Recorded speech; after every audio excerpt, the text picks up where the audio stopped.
In three, two, one, action. What's your first memory of CNU?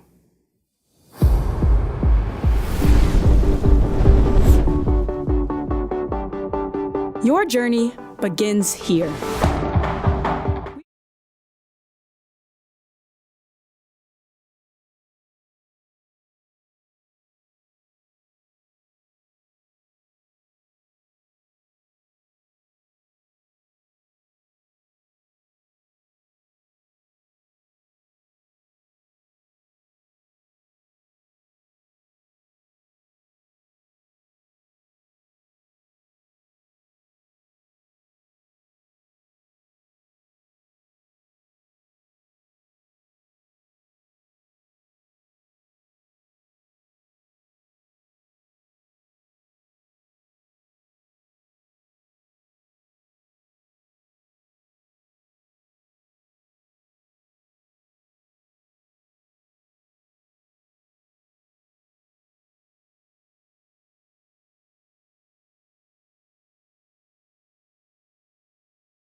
Welcome to the annual meeting of the CNU Board of Visitors. I'm Christy Morton, and this summer I've had the honor of serving as the presiding officer for the board. Today marks our first meeting of the 2024-2025 academic year and the annual business meeting for the Board of Visitors. It's hard to believe, but we just welcomed to campus the class of 2029. Later on in the meeting, we'll hear more about how the students are doing, but from what I've seen over the last month, the campus is bustling with activity and lots of good energy, so it's a very exciting time here. Before we move into the business of the meeting, I would like to state that we have Will Estrada and Boris Robinson, both board members, joining us virtually today, and we appreciate, even though they're not able to be here, them taking the time to join us. Also glad to see Lee Vreeland here with us today. We missed you yesterday, and just know that we've been thinking about you. I'm glad you're here. Would also like to ask the board to keep Sherry Krotz in the president's office in our thoughts. She's not with us, and she's been going through some personal family matters as well, so we want to send well wishes to her. I would like to extend a warm welcome to our newly appointed board members, Kevin Callanan, Jennifer Dunn, and Keith Wendell. We've had the opportunity to spend some time with them over the last couple of days, and we are so thrilled to have you all here, and I'm happy to report that they are all captains for life. Kevin Callanan is from the class of 1978 and served our nation for 28 years as a commissioned officer in the U.S. Army, both active duty and reserves. Since joining the nonprofit sector in 1992, he has served throughout the Carolinas and Virginia as a director of development, an executive director, vice president, and finally as the executive director of development at Valley Health System, located in Winchester, Virginia. In the spring of 2019, Kevin opened his consulting firm, CES LLC, with the mission of supporting charities with direct fundraising and interim leadership. During his 33-year fundraising career, he has raised over $60 million for community charities. His most recent service to the university has been through his very active engagement as an Alumni Society board member. We appreciate that. Jennifer Dunn is from the class of 1995 and is Vice President of Communications for Newport News Shipbuilding. She was appointed to this position in 2016 and leads the development and execution of the communication strategy for Newport News Shipbuilding. She holds a Protocol Officer Certificate from the Protocol School of Washington, is a third-generation shipbuilder, and an advocate for the arts. She also volunteers as a community newsletter editor and is a presenting sponsor of the current exhibition at the Torgler, A Grand Menagerie. Keith Wendell is from the class of 2002 and is Senior Vice President of Administrative Services at Dominion Energy, where he oversees corporate safety and health, information technology, cyber and physical security, supply chain management, workplace development, and aviation. He is on the board of directors for the Lewis Ginter Botanical Gardens and the First Tee of Greater Richmond. He serves as vice chair of the board of directors for the Dominion Energy Credit Union and on its asset management committee. He is vice chair of Christopher Newport's Luter Business School Advisory Board, a co-chair of the Operations Committee of Dominion Energy Charity Classic, and chair of the Dominion Energy Executive Diversity Council. How the three of you all have time for all of this, I will never know, but we are so grateful that you have decided to give up your time and talents to join us here on the board. We're delighted to have you all join us in service to your alma mater. I would also like to welcome our new SGA president, Mackenzie Hurley. Mackenzie will introduce herself when she gives her report later in the agenda, and we are all looking forward to that. We were happy to have her with us in Student Life yesterday and look forward to working with you this year. I would like to welcome back to the board Alumni Society President Nate Fontaine, Faculty Senate President Brian Pwaka, and Faculty Representative Rachel Holland. Thank you all so much for being here and for your continued service at CNU. As reported in the executive committee meeting yesterday, as the presiding officer, I appointed a nomination committee which included John Lawson, Boris Robinson, and Kelly Meadows, with John Lawson serving as chair. Mr. Chair, would you please bring forward your recommendation for the slate of officers to serve for the 2024-2026 term pursuant to the bylaws of the Board of Visitors, Article 5, Section 1. Thank you, Christy. The committee is nominating as rector Ms. Christy Morton, vice rector Ron Tillett, and secretary Mr. Brent Archer. Are there any nominations from the floor in addition to this? Hearing none, I would entertain a motion for approval of the slate as presented by the nominating committee. So moved. Second. Second. All in favor? Aye. Any opposition? Aye. Congratulations to all three of you. Congratulations. Thank you so much, sir.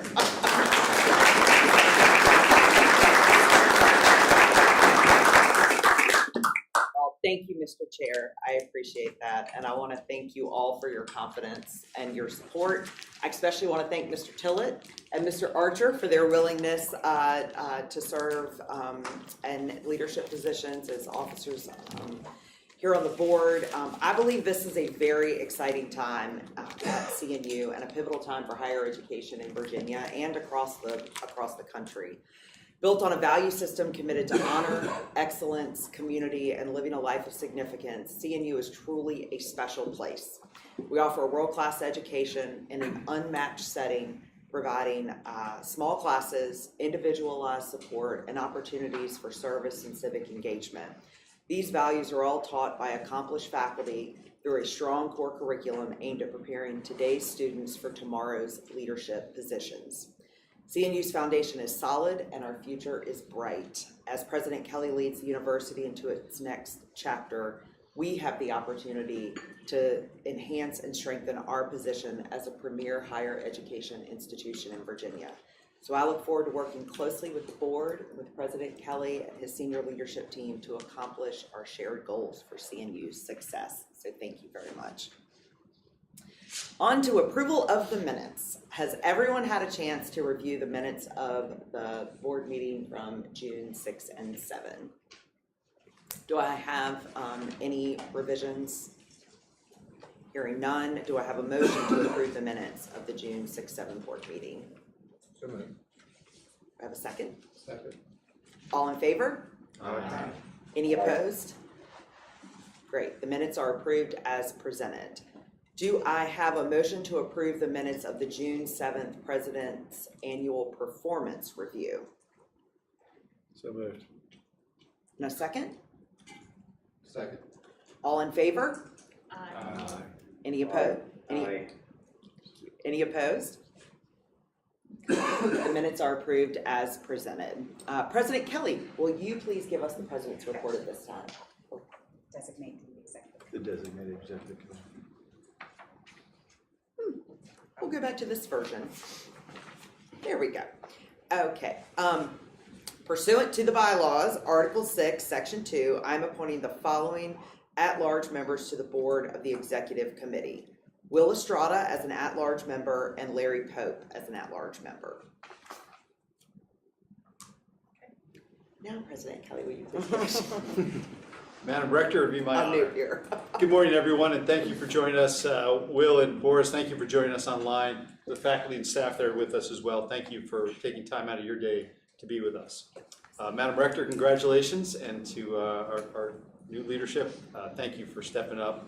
And thank you to our board for their continued dedication and commitment to the governance of CNU, and thank you to all the staff who worked to prepare for this BOV meeting as we kick off all that is new in this academic year at CNU. Before I begin my remarks, I'd like to take the opportunity to show everyone our new admission video that is shown to excite prospective students and their families about the amazing experience of our captains. My thanks to the wonderful team at OCPR, most notably to Kyle Cummings for all he did to produce the video.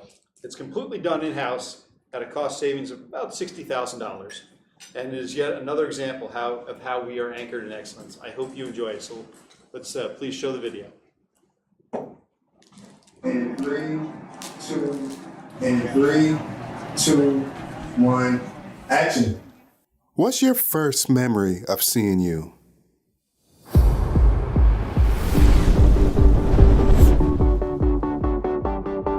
Your journey begins here. We are more than our architecture, more than our labs, more than our galleries, and more than our fields. We are a community of real people, and we are committed to transformation in ourselves and in the world around us. You'll see it every day. We model for each other what it means to be a captain. We uplift, encourage, and hold doors open for each other. When you're down, we'll lift you up. You'll see that your challenges are the fuel you needed all along.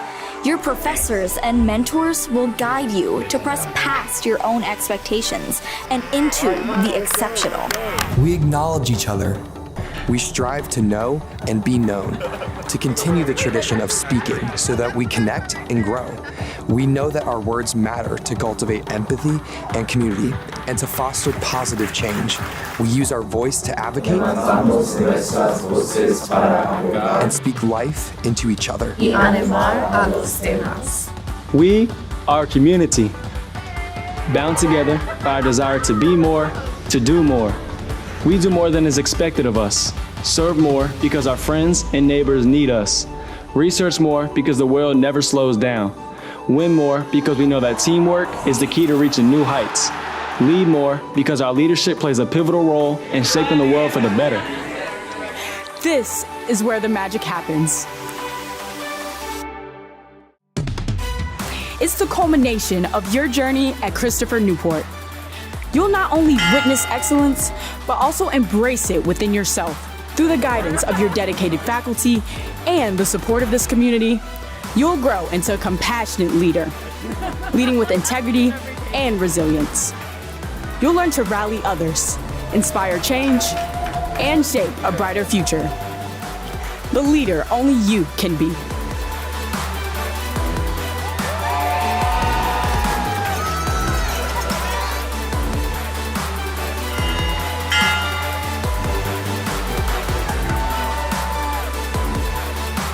And as always, go Captains!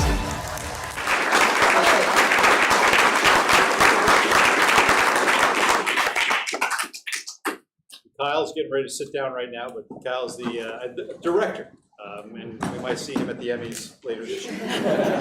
Kyle, thank you for that. I hope you enjoyed that video, and there's other opportunities that will grow out of this to tailor our videos for specific audiences throughout the year. So I will try to keep my remarks brief as we have a packed agenda today, but before we begin, I'd like to take a few minutes to welcome some new faces in the room on the CNU side of the house. We are grateful to the governor for appointing our new members of the board, as mentioned already by our new rector, Kevin Callanan, Jennifer Dunn, and Kate Wendell. Thank you for agreeing to serve. and your alma mater by providing leadership to this board. I look forward to all the great work that we will do together. I'd also like to take this opportunity to formally introduce to the board some new campus leaders that have joined our team since our last meeting. Let me start with Richard Long, who many of you have met. Richard, if you wouldn't mind standing, is now on the job as our Vice President for University Advancement. Richard brings great energy and deep experience to this important position, and he's excelled in leadership roles at 3 Virginia public universities, UVA, JMU, and William & Mary. As his professional accomplishments and record as a collegiate athlete demonstrate, Richard is anchored in excellence. He looks a lot like the president, and we're excited to have him on the team. Thanks, Richard. Jordan Minot? Where's Jordan? Jordan joins us as our new university counsel from the Attorney General's office. Jordan joined us in mid-August and previously served the Commonwealth as an Assistant Solicitor General, and we're thankful to have Jordan on the team as well. Thanks, Jordan. And we have 2 proud captains for life returning to their alma mater, Kayla Faulkner and Sarah Bowman. Both stand. Kayla is the new Director of Internal Audit. I know she looks forward to working with the board and the OER committee. And Sarah Bowman is our new Marketing Director and is already well underway on helping us to share the good news far and wide about this great university. Thank you to both of you. And finally, I'd like to introduce you to Amy Sharaki-Mek. Amy, if you wouldn't mind standing, as our new Director of Institutional Compliance and Title IX Coordinator. Amy joins us from James Madison University, and she brings with her an impressive experience that is essential to this vital position. Later on in this meeting today, we will have the opportunity to hear a presentation from Amy and Katie Welbrook on institutional compliance and Title IX. And thank you and welcome to all. So there are a lot of new faces in the room and on the team, and I'm grateful for the talent and energy that they all bring to our work, and I'm thankful that they all said yes to joining CNU. So it's a new semester with new students on campus. I trust you can feel the energy as thousands of captains have now descended upon our campus, and we are so glad that they are here. I'm told that census is literally happening as we speak, but I'm pleased to report that thanks to the hard work of our admissions team, we will have very close to 1,140 first-time in college students. We budgeted for 1,125. Their average GPA is 3.74, and 36% are in the President's Leadership Program and our Honors Program. And you got to see many of them last night for those board members who were able to join us for the PLP event. Thanks to Dr. Lisa Duncan Rains and her team's efforts with transfer enrollment, we will have 188 new transfer students also joining us. We budgeted for 160, and we're on track to increase the number of transfer students into CNU this year from last year by over 35%. Since our last meeting, we have signed an agreement with Tidewater Community College to create a pathway to prepare TCC students for the next step in their educational journey at Christopher Newport and the completion of a bachelor's degree. Lisa's student success team is always hard at work, and you can see it in our data. Our overall retention rate for last year's freshman class is looking at 82%, which is above the national average. We have 4 graduate programs, 1 in environmental science, physics and computer science, teaching and financial analysis, and that they enroll just over 100 students. Associate Provost Lynn Lambert and her staff continue to work with faculty to explore other graduate opportunities, and it is the area we will be focusing on over the next year. So as I said in my State of University address, thanks to our admissions team, our student service team, and our graduate program recruitment staff, our new and returning student population is solid. And for those who were able to join us at the State of the University, you received a We Are Captains t-shirt. If you weren't able to join us, we have a We Are Captains t-shirt sitting right there in front of you. We pass those out to everyone and the faculty and staff and several of our students. And we are all captains, and we appreciate your support, and we hope you wear that t-shirt proudly. And if you need another size, Amy will take care of you. So, or if you need an extra one, Amy will take care of you. With regards to student life, campus life has been reignited, and Angie and I are enjoyed participating in day 1 of service at Habitat for Humanity. We welcomed thousands of captains the day before classes started at Light the Night on the Great Lawn, and we also welcomed over 400 new captains to the President's residence for the President's Dessert Reception. And this weekend, we will welcome all of our families with Family Weekend, and we also have our ring ceremony on Friday evening. Our students love this place, and we have the data to prove it. Princeton Review just announced their best colleges rankings, and their rankings are determined by student surveys. As a result of firsthand student experience, CNU has landed on several of Princeton Review's prestigious lists. The best colleges, best in Mid-Atlantic, We're the #4 college in the nation, as we mentioned briefly this morning, for college dorms at public universities. And we're the #1 college in Virginia for all of Virginia for college dorms. And we just got some good news that's embargoed, so I can't tell you what it is, but our rankings in US News and World Report went up this year, so we're excited about that. From an advancements perspective, I look forward to the full advancement committee report from Mr. John Lawson in just a little bit, but I'd like to share that our incredible advancement team exceeded their FY24 goals in almost all categories. Their goal was $6 million, and under the leadership of Adelia Thompson, they raised roughly $8.5 million, and we are off to an amazing start for this year, and I look forward to great success. From an academic perspective, I'd like to invite you all to join us and our friends from Riverside on September 18th at 4 p.m. to sign the long-awaited agreement for contractual academic arrangement, which is better known as an MOU, with Riverside College for Health Sciences. Riverside is hosting us for the signing, and we are excited for this new agreement that establishes a nursing program for up to 25 CNU students per year through an innovative partnership where our students spend the first 3 years taking classes here and their last 2 years taking classes at Riverside, and they will graduate with a BS and a BN, from CNU and a BN from Riverside. Another exciting development on the academic fair front, we received news late last week that Chev has approved the establishment of the School of Engineering and Computing, effective October 4th. This is exciting news as we prepare for the new Science and Engineering Research Center and all the academic and research opportunities that the new facility will make available to our students and our faculty. Once completed, our community will have access to the most modern, innovative science facility in all of Virginia. Moving to the athletic front, today when we hear the Athletics Committee report, I'm sure they will share the conversations they have had about the continued financial challenges we are experiencing with our conference. Kyle and I continue to work closely with our current C2C leadership, and hopefully we'll have some good news in November to report about conference affiliation. Captains football returns to campus this weekend against Johns Hopkins for our first home game as we celebrate Family Weekend. We'll also be hosting a soccer game against Rutgers Camden. The football game is already a sellout, and between our students, athletes, and the marching captains, I know the CNU spirit on campus will be back in full form, and we can't wait. From an arts perspective, the Anna Hyatt Huntington exhibit at the Torglers Fine Arts Center has been a huge success. If you haven't gotten over there, the days are waning, but I ask you to please stop by. To date, the exhibit has had almost 4,500 regular visits and over 4,000 visitors solely for the special events and scheduled tours. So that comes out to a quick total of 8,500 visitors to the Torgler and campus because of this incredible exhibit. My thanks to Holly Coons and her team for all that went into the display, and when the board returns in November, the new exhibit will be underway, and we're looking forward to that. Bruce Bronstein has begun the important work of a strategic planning effort for the Ferguson Center. They're also kicking off their 20th anniversary season with someone you may or may not have heard of, depending on your age, Miss Diana Ross, or maybe your listening preferences. This is a sold-out performance, and the rest of the season is incredible. If there are any Price is Right fans in the area, they'll be here in October. Angie thinks she's going to get on stage, and she can't wait to spin the big wheel.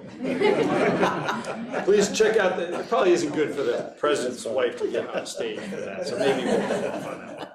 So please check out the website. It is truly an amazing array of events. I think there's a Bee Gees tribute band that'll be playing tomorrow night, and Thursday night. Can't wait to see that.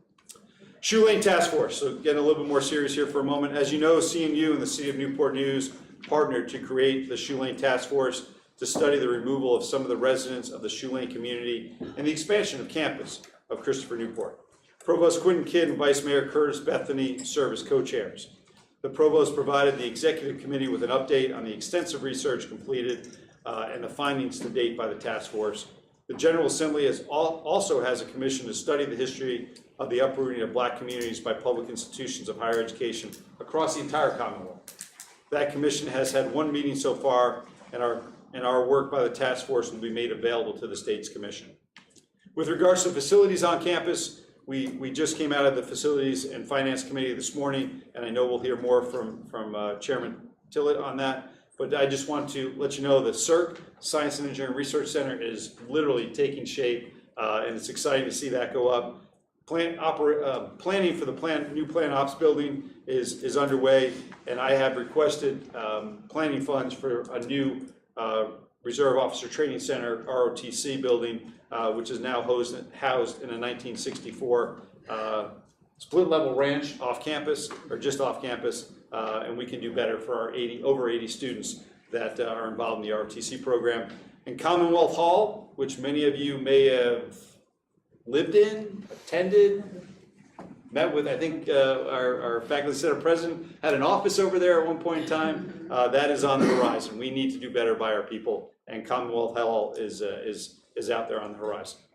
With regards to the strategic compass, as some of you heard yesterday in executive committee, the strategic compass is really coming together. My thanks to Dr. Bob Cullivan for providing a steady hand on the helm as the plan takes shape. Our Christopher Newport community has truly rolled up their sleeves and invested their time and expertise into this valuable work that will help shape the future of this institution, and I look forward to the deep dive that's planned in November.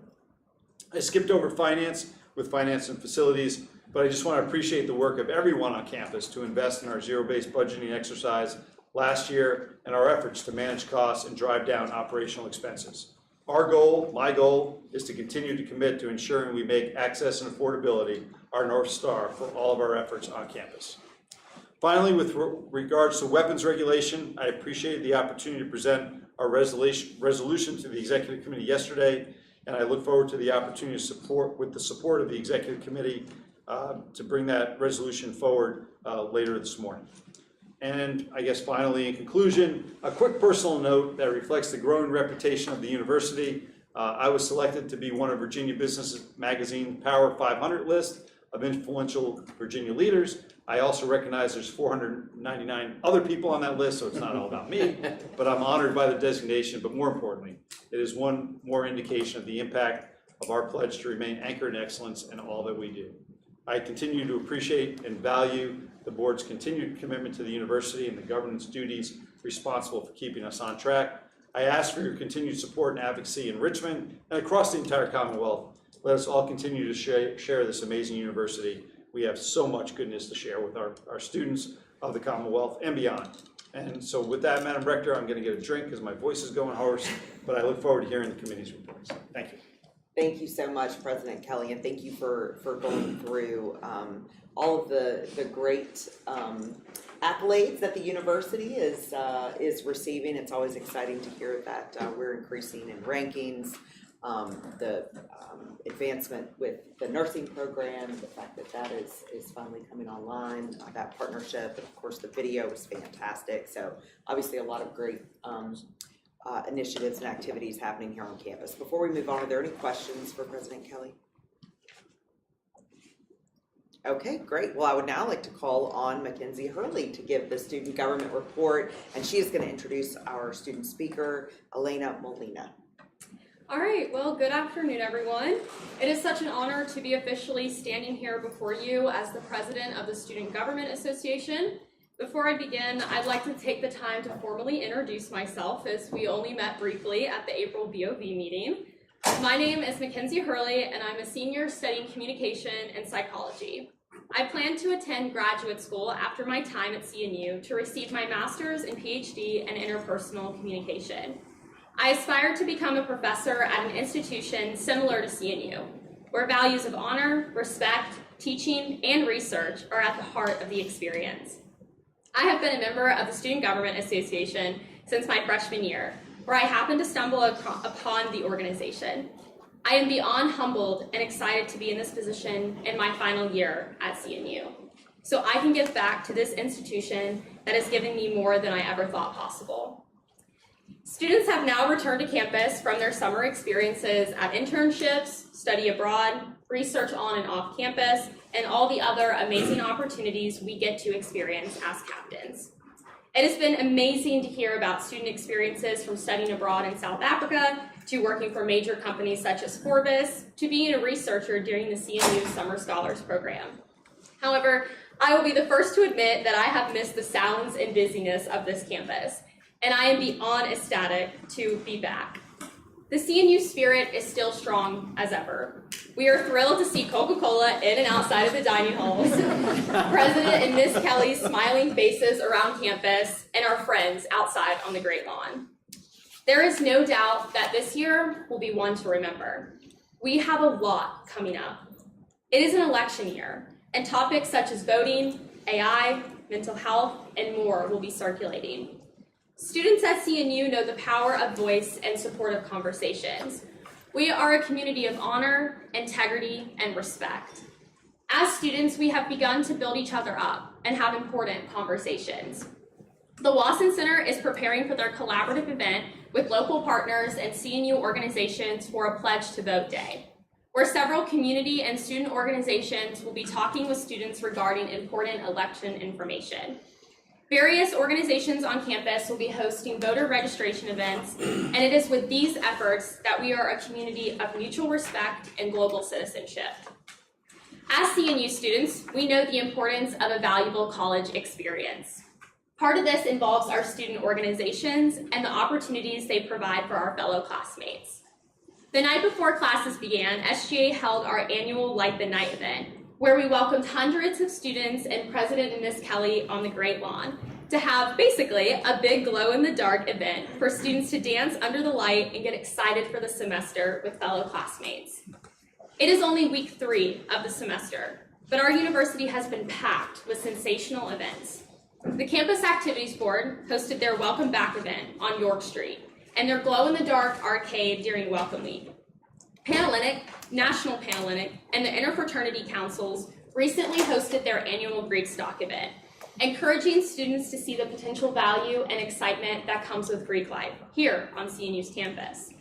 National Panhellenic Council hosted a session for students who were interested in one of the Divine Nine organizations, which are the historically Black Greek-lettered organizations on campus. They also welcomed a speaker to discuss the importance of traditions and culture within these 9 organizations, 6 of which are on CNU's campus. Looking ahead, there is a lot to be excited about. The Women's Leadership Summit is just in a few weeks, where there will be multiple speakers and even an exciting opportunity to hear directly from Ms. Kelly. The Residence Hall Association and the Campus Activities Board will be hosting its annual Tie Diversity event, where students can go get some CNU merch and express themselves. This organization is also working on their large advocacy project to propose new grills outside of the James River and East Campus residence halls for our campus members to enjoy. Alternative Breaks is preparing for their fall break trip. They plan to host various community partners within Newport News for students to get familiar and excited about local service sites. The Campus Activities Board will welcome over 30 new members, making them an 84-person organization dedicated to providing fun and free events to students. The Student Honor Council is working on their event with CNU Police Department titled Buzzkill, where they engage in proactive education on alcohol awareness with a specific focus on driving under the influence. This organization is also developing another proactive engagement material focusing on alcohol and drug awareness for students during high-risk periods such as homecoming and Halloween. Regarding student government, we have made major headway in our efforts to make sure all student voices are heard and seen on our campus. We have now established student representatives who are SGA delegates serving across our campus, from college to class. We are in preparation to create student representatives for commuter, first generation, transfer, and student athletes. This is allowing SGA to reach all parts of our campus and a unique connection to administration and invitations to conversations on university committees and initiatives, such as the Strategic Compass. In just a few weeks, we will welcome over 20 new students, making our organization reach almost 60 delegates, some of the highest numbers we have had. Through expanding SGA and our presence on campus, we are fostering an environment of important conversations and action when needed. This is vital, as students are the heartbeat of CNU and must feel seen and listened to. Overall, it is clear that our students, faculty, and staff are back and hitting the ground running. This year will be an exciting one, so I can confidently say the enthusiasm is buzzing through the air. CNU is no doubt a special place, and it is what my fellow classmates and I call our second home. Our student speaker today embodies what it means to be a captain and have enthusiasm for CNU. Eleni Molina is a senior from Great Falls, Virginia. She is majoring in psychology and triple minoring in child life, French, and leadership studies. She regularly gives her time to the Natasha House, which helps assist local women and children in the area. Outside of her studies and her service, she is the president of Hypnotic Control Dance Team, a student in the Catholic Campus Ministries, and even works on campus. Previously, Eleni served as a crew leader, did a study abroad trip, conducted research, and even went on an immersive service trip to the Navajo Nation. Eleni is nothing short of incredible, and I am honored to welcome her speak. Thank you all for your time today, and welcome Eleni Molina.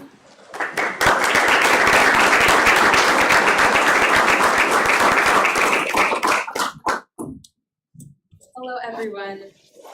Thank you, Mackenzie, for your kind words. Again, my name is Eleni Molina, and I'm truly honored to share with you all some snapshots of moments that have made my CNU experience. With its core values grounded in honor, scholarship, service, and leadership, it is no wonder that CNU has changed my life as well as many other students. However, it was not the values that first attracted me to CNU. It started with one person and then flourished into a community of captains that have shaped and created a purpose and ability to thrive in this world full of opportunities. Thus, as I share my story with you all today, may you be taken into this community of care with me, for when it first started, when I needed it the most, and where it will lead me in the future. I first heard about CNU my junior year from a high school friend who had already committed. She could not stop sharing her love for the school and insisted that I just apply. What ultimately brought me home to CNU was my tour. During my visit, I saw my friend who prompted me to apply.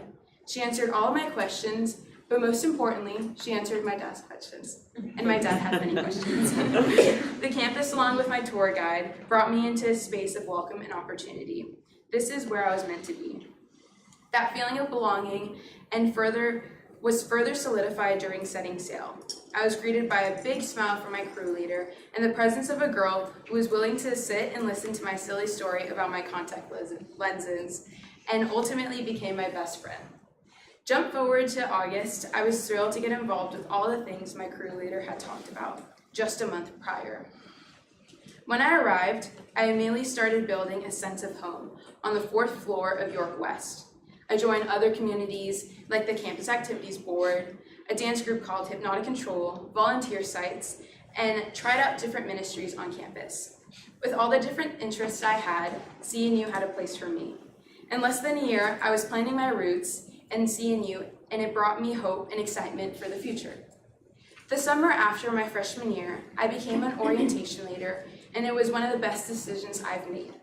I've gained a great deal of support and guidance from my orientation leader, and following his footsteps as a crew leader felt like the perfect way to give back and share my love of CNU's community with the new students. What I gained was much more than I expected. Between the hours of hard work and late nights, the crew leaders and staff became family. I remember one specific crew show rehearsal. We were exhausted from the long days, frustrated, and felt like the end wasn't in sight. But after that rehearsal, we came together for a final group hug at the end of the night. That moment perfectly captures my experience. I was reminded how loved I was, and that the orientation community was one of care and support to its core. That feeling of home I experienced with the crew leaders reminded me of that initial sense of home I felt my freshman year on the 4th floor of York West. Up to this point, I felt like I was forging a path for myself, and everything was becoming clear. I was going to my sophomore year, rooming with my 3 best friends, and getting settled into a place away from home. Then suddenly, the wind pulled me off of my feet, and for a week, I watched as the person most important in my life was taken away from me. My mother, who had been battling breast cancer that recently got worse, passed away. I did not know what to do or how to pick up my life from there. All I knew is that I had to be home with the community that needed me the most, my family. So I decided to take a semester off from CNU. At that time, that period felt isolating and frightening, but I was also constantly reminded of how supported and loved I was. My 3 best friends from CNU stopped what they were doing to come visit me when I needed them the most. and even brought with them notes from CNU. The people from the clubs and organizations that I was involved with all wrote me letters of condolences and words of encouragement. The PLP office even sent me flowers when they found out about my mom. I remember receiving the flowers and feeling incredibly touched and seen. It's easy to feel like one of many, but during my hardest time, my community at CNU made me feel like just one. The distance did not stop CNU from caring for me. Following that period, when I returned to campus, I had a different understanding of life. I knew I wanted to be intentional with what I got involved with and find a way to continue to take care of myself through it all. Coming back to CNU was a terrifying restart for me. The first big event I went to that year was Light the Night, and although the dark sky was covered by glow sticks, all I could see were faded images and feelings of anxiousness kicking in. Suddenly, I realized that things were not going to be anything like before, and I had to redefine my community to find a new sense of purpose. So I was intentional. Every day meant something more because of my mom's wish for me, to live each moment to the fullest and to do what makes me happy. I continued with my role as a Hypnotic Control president, which was my safe space and brought me joy every day at practice and events. Likewise, I maintained a small group leader role in my Catholic campus ministry, which connected me to people with similar values and helped me stay rooted in my faith, a source of hope I needed during my transition back to life at CNU. I also decided to take on new opportunities in hopes that I would expand my community and find purpose beyond CNU's four walls.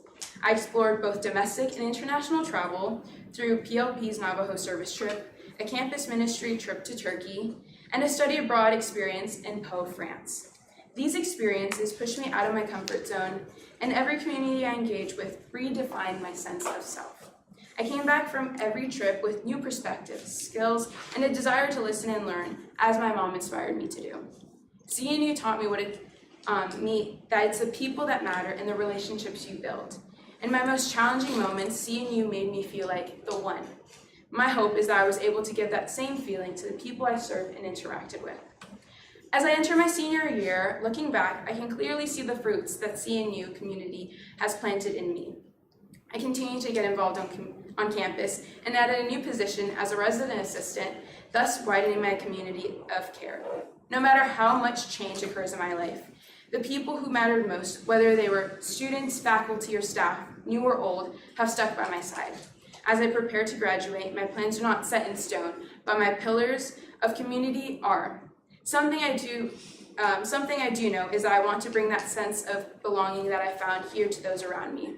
I'm exploring careers within the mental health field to bring a voice to others and find a culture where well-being comes first. What my community here has taught me is that I cannot always be prepared for the future, but by surrounding yourself with a good community and taking a risk, your journey becomes one you are excited to share. As cheesy as it may sound, home is where the heart is, and I can safely say that my heart is here at CNU. It has been such an honor to speak to you all today, and thank you all for listening.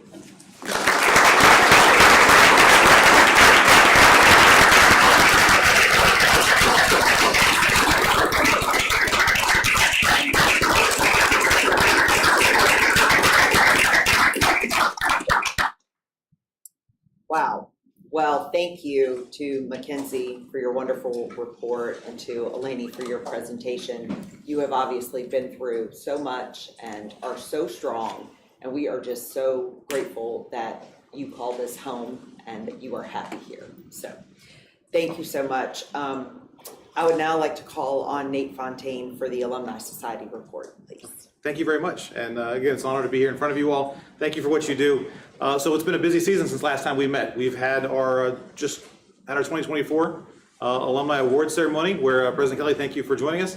And we were able to recognize 15 amazing alumni who have gone out and continue to live a life of significance and continue to set a remarkable standard for what a CNU Captain for Life is. So it was a great night over at the Alumni House. We've had some great activities in the chapters. DC chapter, I think since the last time we met, had the Savannah Bananas game, which was almost 500 alumni and family members attended. We actually sold out that event in the first 10 hours or so. We had 300 seats, those were sold out, so we asked for more, they gave us a few more, we asked for more, they said no more. So if you have not been to a Savannah Bananas game, please make sure you do attend. But the exciting news is, alumni showing up to events like this creates street cred, right, for the Alumni Society and the chapters to be able to host other activities. So there's current discussions going on between the alumni and Capitals, right? So they're going to be a collegiate series where we will have CNU merch along with the captain's logo for a Capitals game later on this year. So more details to come for the DC chapter, but they're rocking it up in DC and Northern Virginia. Roanoke is coming up here in the end of September. They're going to have a hike with Kip Reddick, as well as they've displayed a new shirt. I'm trying to get my hands on one, the Appalachian Captains, right? So it's Captain Chris on a cliff overlooking the Appalachian Valley, right, or the Appalachian Mountains. So it's great, exciting stuff there. Last month we had our board meeting, as well as our second annual chapter leadership program, where we bring all the chapter leadership in. We actually had all chapters present for the second annual one, where we walked through some strategery and some activities around just cross collaboration and teamwork between the chapters, right? We're really trying to bridge that affinity and regional chapter cross collaboration, so that if you happen to be in the football alumni chapter, or if you happen to be in Roanoke, right, maybe they can reach across and celebrate with each other. We've had Live at Lunch series, so Kip Reddick was our last speaker, which was an amazing one. If you've not seen it, it's on the YouTube channel. If you want to learn about how to get in to do the Appalachian Trail, if you want to learn about what it's like on the trail, if you want to know what it's like to meet people who actually you knew at the university, just randomly coming across them on the trail. It was an amazing series, so I think continued support for that. Sarah Hobgood, the Director of Career Development, is our next speaker for the month of September. And then in October, we'll have a couple surprises. I think it's almost Captains on the Road. It'll be hosted in Richmond. The Richmond chapter wants to host it at a facility with them, and it'll be around the political science because it'll be the same time elections are coming up and other things are happening in and around Richmond. So it'll be an exciting opportunity there. Homecoming's coming up, right? October 18th to the 19th. I've been given special permission from Baxter to show you you're one of the first crew to see the homecoming T-shirt this year. With a continued partnership with Town Bank and their agreement with the stadium. So in the back, you can actually see Town Bank as a name in the center there. The shirt was designed by Jason Knott. So it'll be exciting to have out. It'll be out soon. We are also having reunions, return of the Multicultural Society, the return of the MAC. We'll be having another event. And this year we're going a little bit Disney. We're going to have buttons for folks attending homecoming, which have the same Town Bank that's on the back of the shirt, and it says "I'm celebrating," and you'll be able to write in what you're celebrating here for homecoming, whether it's your first homecoming, whether it's a reunion year for you, whether you've had a new captain born, whether you have a new student, whether you're a freshman, right? So it's bringing a little bit of that Disney feel and making homecoming special for the folks who come back for homecoming and experience the homecoming traditions here at Christopher Newport. The last ones, we're continuing our efforts. Baxter and staff have met with the chair of the Council of Chairs and making connections with each department to ensure that as alumni are brought back or there are alumni functions, the Office of Alumni Relations knows about it so that we can help spread the word and the chapters can help spread the word to make those more popular and more intentional, right? Spread the word a little more, show people what's going on the campus and bring them back home, make that connection to where they are. So we have a couple. This is a gift that an alumni speaker, if they come back and speak to, this is a wax seal that they would receive, and it says alumni speaker, and it thanks them for coming back to the campus to speak. We're also working on one for the staff, if staff come and speak to alumni bodies as well, right? So we're trying to thank people for coming back, but also bring people back and share the great work that everyone's doing in building that life of significance. So, Madam Rector, in typical fashion, that's my blitz of all the things Alumni Society. So, with any questions, thank you. Any questions for me? I apologize for no tie. I realized when I got here, I didn't have one. I went to the CNU store, they didn't have one, so you're right. Yeah. We're gonna have to fix that. I'll have to keep it in the car, yep. They sold out. They sold out, that's what it was, yes. Yeah, thank you so much for the great report, Nate. It is so exciting to hear about all of the activities going on across the Commonwealth. I really want in on the next Savannah Banana game. That is the biggest ticket in town, and I need one of those Appalachian Captains t-shirts too. Absolutely. So very, very cool things happening. Thank you for being with us. And yes, ma'am. And thank you for the partnership. Thank you. I will now call on Brian Pwaka, President of the Faculty Senate, to give us his update, please. Thank you. Madam Rector, members of the Board of Visitors, good morning. Thank you for the opportunity to provide an update on the activities of my faculty colleagues and the work of the Faculty Senate. My name, for those of you who are new to the board, is Brian Pwaka. I'm a professor of history. I teach courses here on the history of modern Germany, modern France, World War II, and post-war Europe. My scholarship is on the history of education, democratization, youth culture, and memory. I began my academic career here in 2005, so this is my 20th year at CNU. As returning members of the board might tell you, I consider myself a captain for life, alongside my faculty colleagues who often spend decades teaching on our campus. I also serve as the president of the Faculty Senate this year. It's a role I served in previously for 2 years, from 2017 to 2019, and I came back to you last year making this my 4th tour. It's an honor and responsibility I take very seriously, so I appreciate the time to speak. So we've now reached the 2nd week of September, and it's fair to say that the fall semester is in full swing. We're now in the middle of the 3rd week of classes, meaning that quizzes and essays and assignments are beginning to pop up on syllabi. Students are hard at work, conducting research, collaborating on projects, and getting started on papers. Summer now seems more or less like a distant memory, and we almost can feel, I think, the fall chill in the air. It was cool the last day or two in the morning. So it's my favorite time of the academic year. So as promised at the June board meeting, I thought I would formally present the Faculty Senate's agenda for this year. In the spirit of the season, that being the start of the new academic year, I thought I'd frame my remarks around the idea of going over the Faculty Senate syllabus.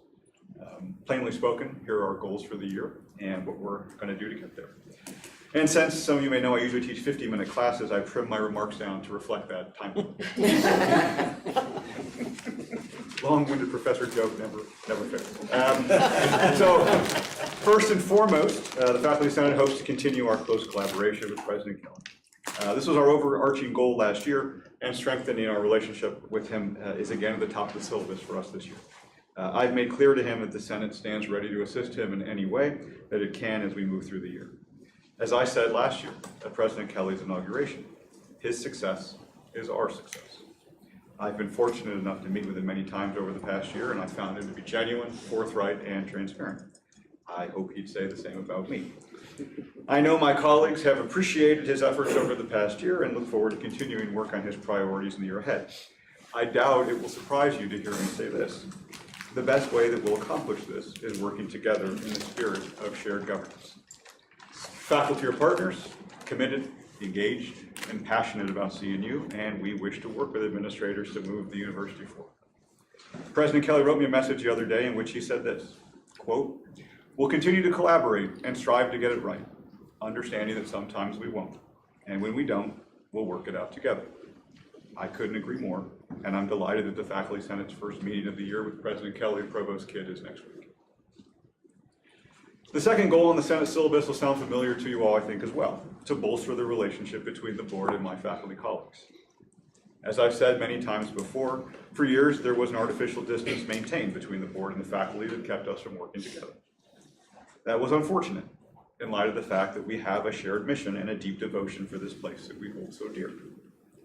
Now, I usually report to you on what the Senate wants to do and not what it's already done, but I feel compelled to note that a year ago I sat here and said the Senate would like to ask for your help in doing the following things: seating a faculty representative on the Board of Visitors, securing a seat on the board of the CNU Education Foundation, enhancing transparency between the board, the Budget Advisory Council, and administration, and strengthening connections between the faculty and board members through events like yesterday's social.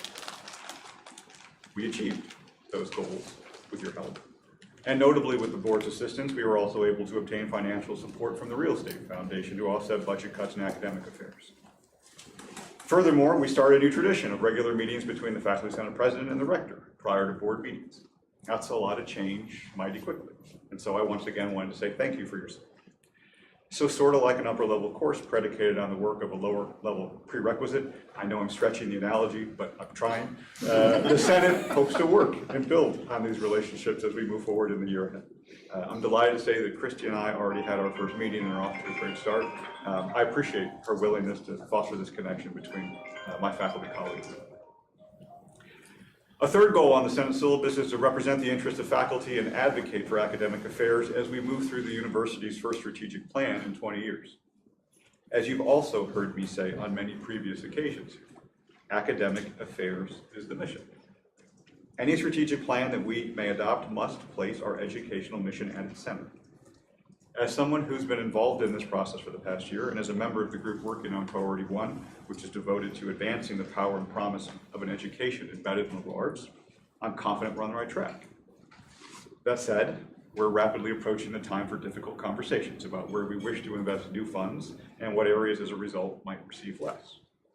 The Faculty Senate will strongly advocate for providing support for those initiatives that are consistent with our mission and enhance the distinctives that set us apart from our competitors. I'd submit to you that the outstanding teachers, scholars that are my colleagues and the close mentoring relationships they forge with our students through undergraduate research, study abroad, internships, and career preparation are one of those key distinctives. These experience-intensive learning opportunities are available to all students from their very first year on our campus. It is the dedication of our faculty across the entire university that makes that possible. The Senate syllabus includes additional goals this year which address such issues as faculty hiring, promotional criteria, improving our communication with colleagues, but cognizant of the fact that I shouldn't use all 50 of my minutes, I'll conclude my remarks here. And I'll point out the good news. The syllabus does not require you to do any assigned readings or have any quizzes. Y'all luck out on this. All joking aside, I'd like to express my gratitude to the board for the opportunity to speak, and also thank you for your service to the institution. I appreciate the help that I've received in the last year, and I hope that I can continue to report to you this year and rely on you all for your support as well. I'm obviously happy to answer any questions you may have, but I'll end there, and thank you again for your attention. Thank you. Any questions?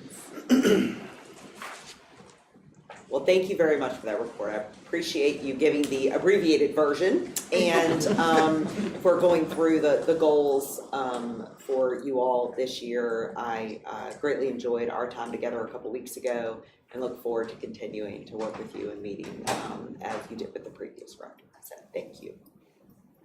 Now I will call on Amy Siraki-Meck and Katie Wellbrock to give the annual Title IX report, please.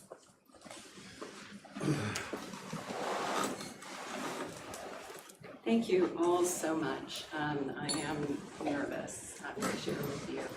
Having worked in higher education in the Commonwealth of Virginia for a number of years for a public institution of the block, I know how important this moment is. I know how deeply and dedicated each of you are to this institution and the interests of it. And so I want to make sure that I'm sharing with you how honored I am to be here today. How deeply honored I have been to be selected to serve this community in this capacity.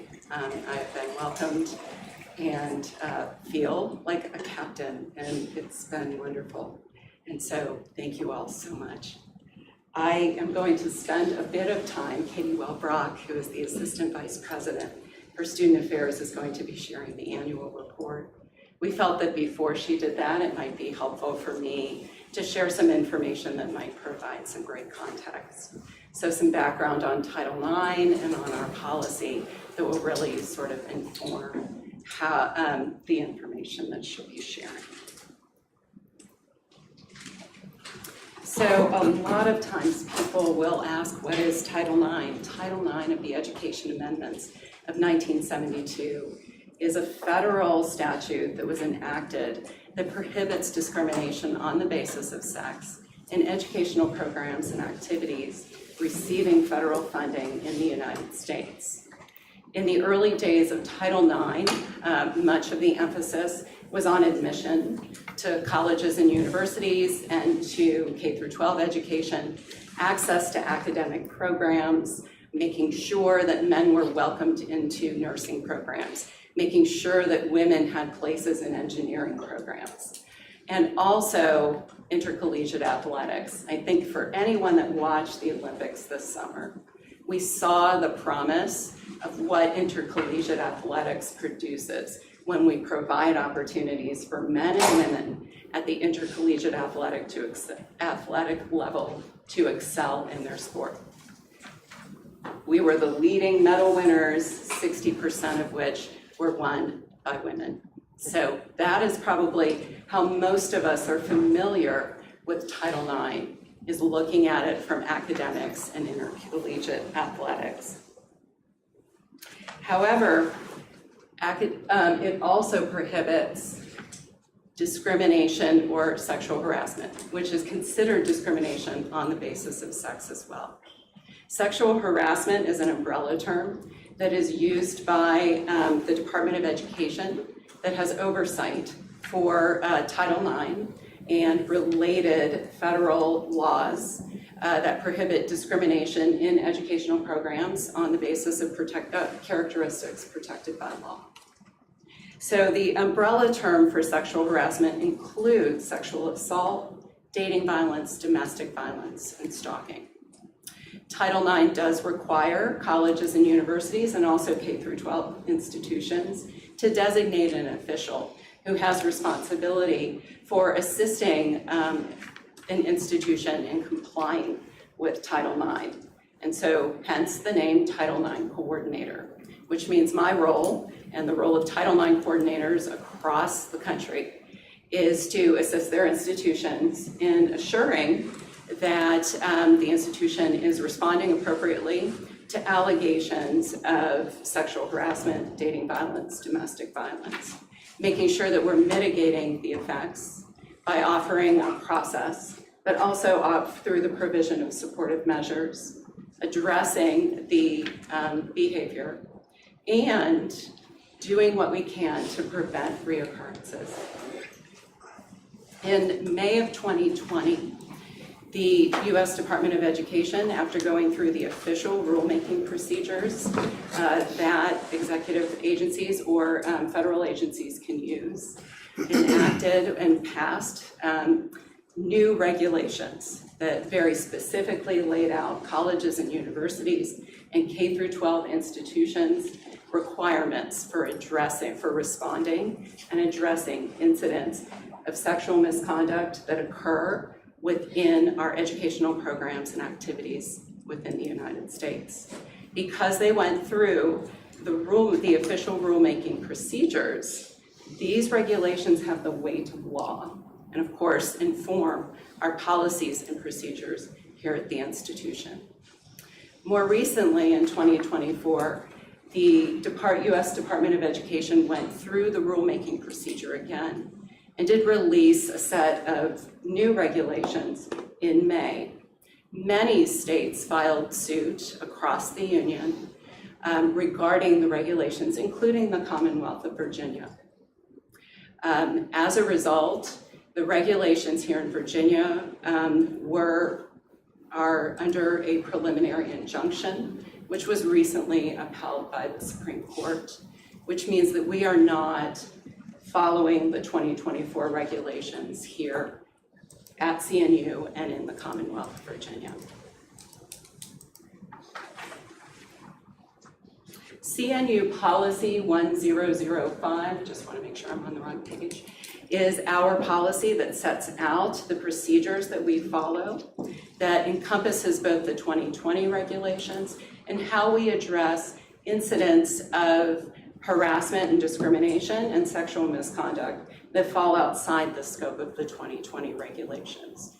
The 2020 regulations did very specifically state that colleges and universities and K-12 institutions could, through their own policies and procedures, continue to address incidents that might fall outside the scope of those particular regulations. And so policy 1005 encompasses those regulations, other state and federal laws, and also university policy. So for example, if there were while two students are on a university-sponsored study abroad program, we would want, and an incident were to occur, we would want to make sure that we had the option of being able to address that behavior. And that's what that allows us to do.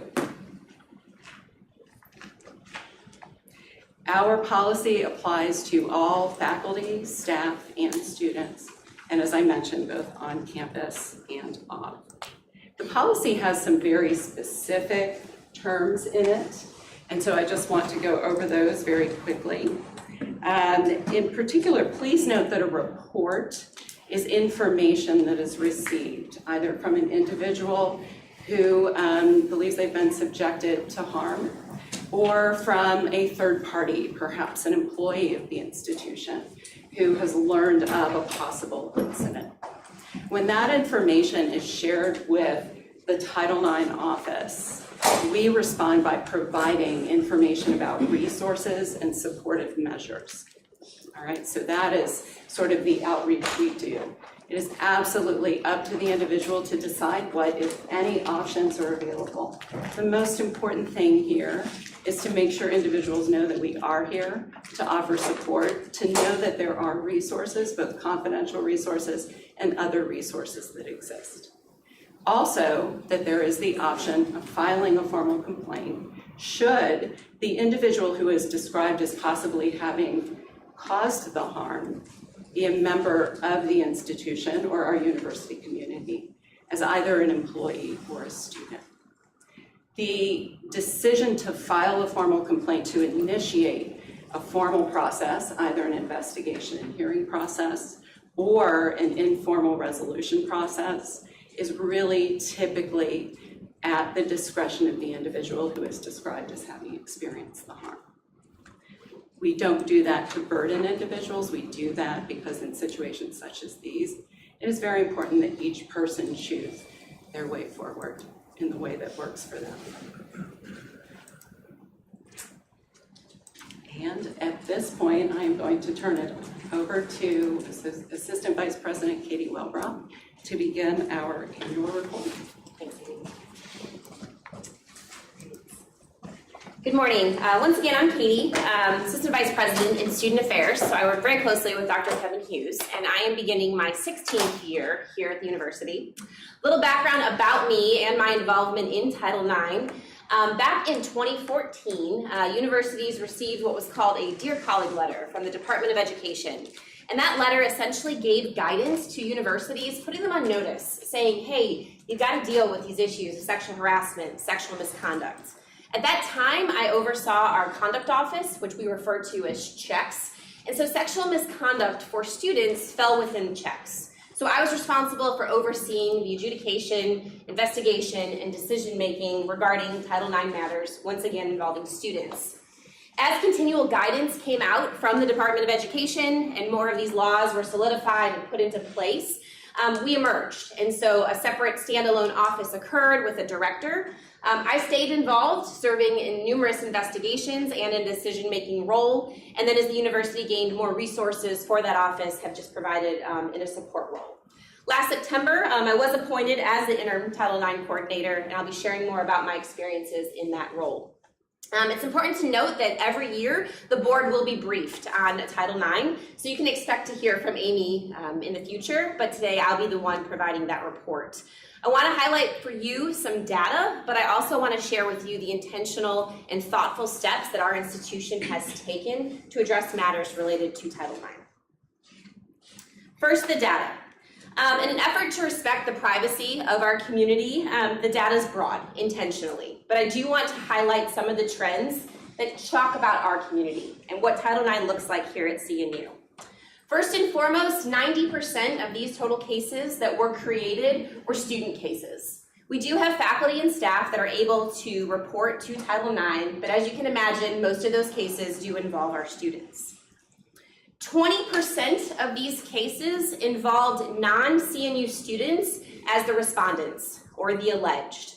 It is important to note that while Title IX does not have jurisdiction over non-CNU students, for example, we still have that obligation to provide resources and supportive measures. So anytime those reports are filed, as Amy mentioned, we take action on them.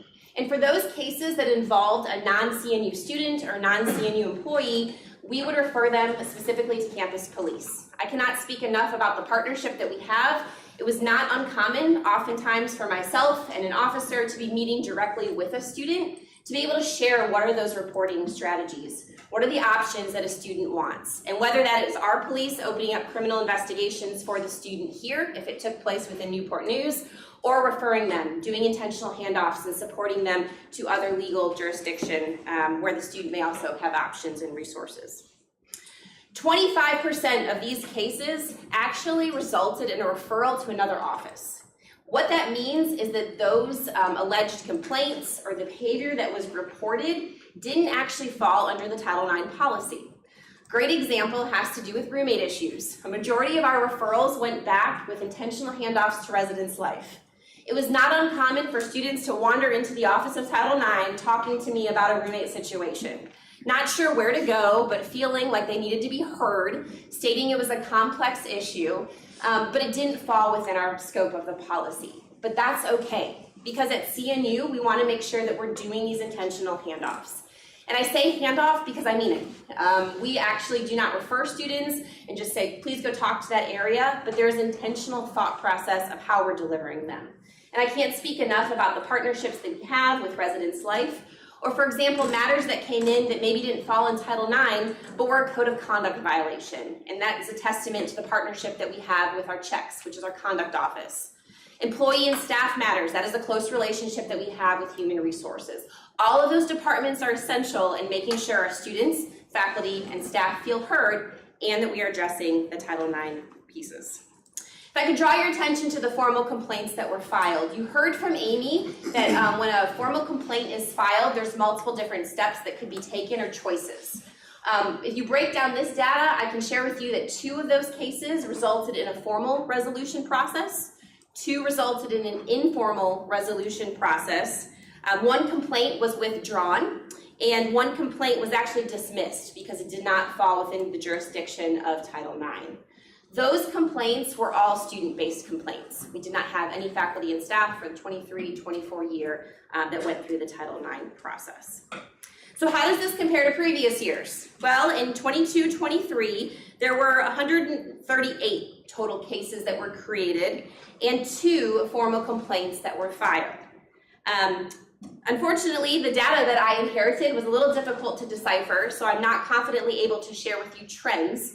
But what I can share is moving forward, I put some systems in place, so I'm confident Amy will be able to share more about trends, what they're seeing in future reports that will come to the board. So notably, case numbers were down this year compared to last year, but the number of formal complaints were up. Given the community's dismay and distrust with the office, it could be inferred that some of these people were less likely to report to the office. The increase in formal complaints, I do believe, were efforts that we made immediately in removing barriers, identifying supportive measures, and the student-centered approach that we took immediately to shift the way we looked at the work. This could be a reason why formal complaints are up, but I have no statistical analysis to prove that. While data is one part of this report, it's not the only part. Behind every data is a person, and there's a story. And we must keep that student-centered, person-centered approach at the heart of all that we do. And I'm very proud to work for an institution that has done that. And so I want to talk with you through the brief timeline of the steps that we've taken intentionally around matters involving Title IX. If you will recall, back in April of 2023, our former interim president, Adelia Thompson, appointed what was called the Title IX Review Committee in response to students, faculty, and staff that had distrust in our office. See, we needed to do something. There needed to be thoughtful action, and therefore a committee was put into place. That committee included representatives from faculty, staff, students, athletics, community members, and even legal consultants that had specialized backgrounds in Title IX. Our own Rachel Holland, faculty representative, served as the chair of that review committee. The committee was charged with looking at laws, policies, regulations, but then looking more internally of how does CNU do it? What is our staffing? What is the feedback? What are we hearing from our community? I can tell you that they acted quickly, but they took a very intentional approach in gathering that information. In September, I was appointed by President Kelly as the interim role. Rather than searching for a director of this office immediately, we needed time. We needed time to heal, but also time to learn. We needed to get feedback to better understand the direction that we needed to head in order to resolve some of these issues that were happening on our campus. In addition to making sure that I was keeping us compliant with federal laws and the policies, It also allowed me to engage in a listening tour. And I can tell you I had multiple faculty, staff, and students that came to find me to share their feedback, their ideas, their thoughts, and their concerns. In October, President Kelly established, whoops, let me move back really quick because I forgot an important part. Bye, President Kelly. Sorry, sir. One of the things I want to note is that one of the first immediate actions President Kelly took upon his presidency was reviewing the feedback from the committee. I think this speaks highly to his testament that this was an important matter and one of the first agenda items as part of his presidency. He then appointed me as the owner. Sorry, jumping ahead though to October, one of the action steps that President Kelly took was to establish the Title IX Next Steps Committee. This diverse committee, once again of representatives from across campus, was a bit smaller, however was charged with recommending concrete, immediate, and long-term actions based on the work of the Title IX Review Committee. Once again, Rachel Holland served as chair of that committee, and there are many members of my colleagues in this room that served on both of those committees, and my thanks to all of you. The committee engaged campus in this process. They even established a email where faculty, staff, and students could provide feedback, recommendations that they had. And in March, the committee rolled out several final recommendations to the president. Communication was shared to the campus community, and they noted some of the recommendations needed to wait for new leadership and a director, but also anticipating new regulations that were going to come out. And so the community was updated on some of the main priorities that came out of the Next Steps Committee. And I want to share with you what those priorities are and what are the immediate action steps we've taken toward those priorities since March. The first one, as you heard, coming up with a new office name. This was intentional. The committee and others believed that we needed a rebrand. But if you recall some of the data that I shared with you, our students particularly don't necessarily know where to go if they have a problem. They're not sure where to go to report, and quite frankly, it shouldn't matter. By casting a larger net of a title that includes institutional compliance, that allows anybody to report and then allows Amy to determine what bucket does it fall in, where should it be referred to. But it shouldn't matter where a student walks through the door, we're gonna help and we're gonna support them. We also conducted right away a national search for a director, and as you can see, we're very successful. As you get to know Amy, she's got a great background. She brings a lot of knowledge, but more importantly, her values of a person-centered approach, the values that we have of Christopher Newport, are a great match. Also, just on a side note, when I was appointed as the interim director, I jumped on a call with other Title IX coordinators within the state, just to provide resource and to provide that support.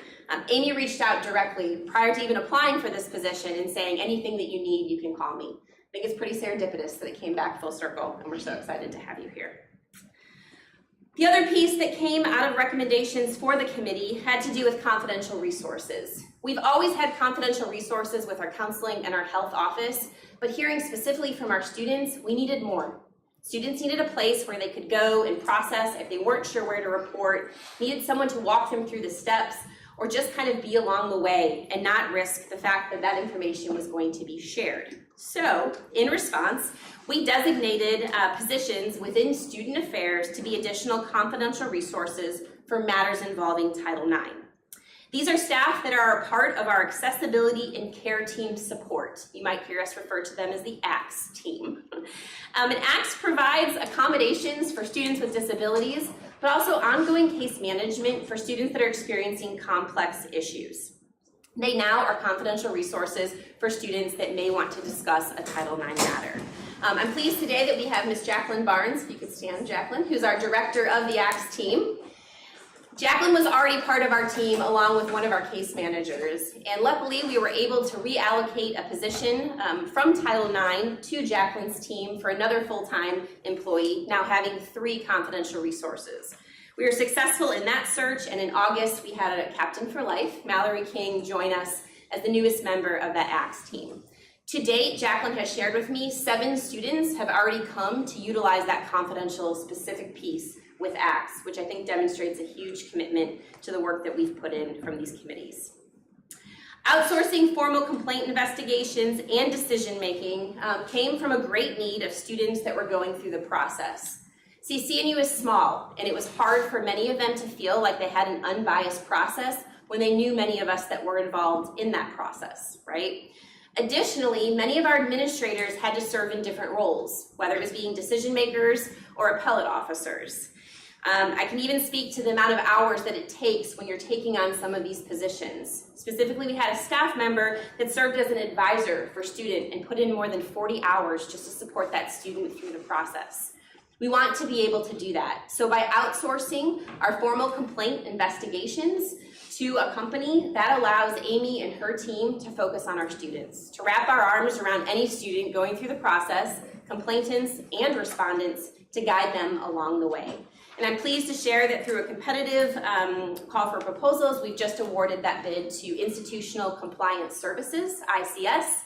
They are used by other schools in Virginia to include Radford and George Mason. It's also important to note that many other institutions are moving toward this model of outsourcing the investigations and the decision making so universities can really focus on supporting faculty and staff.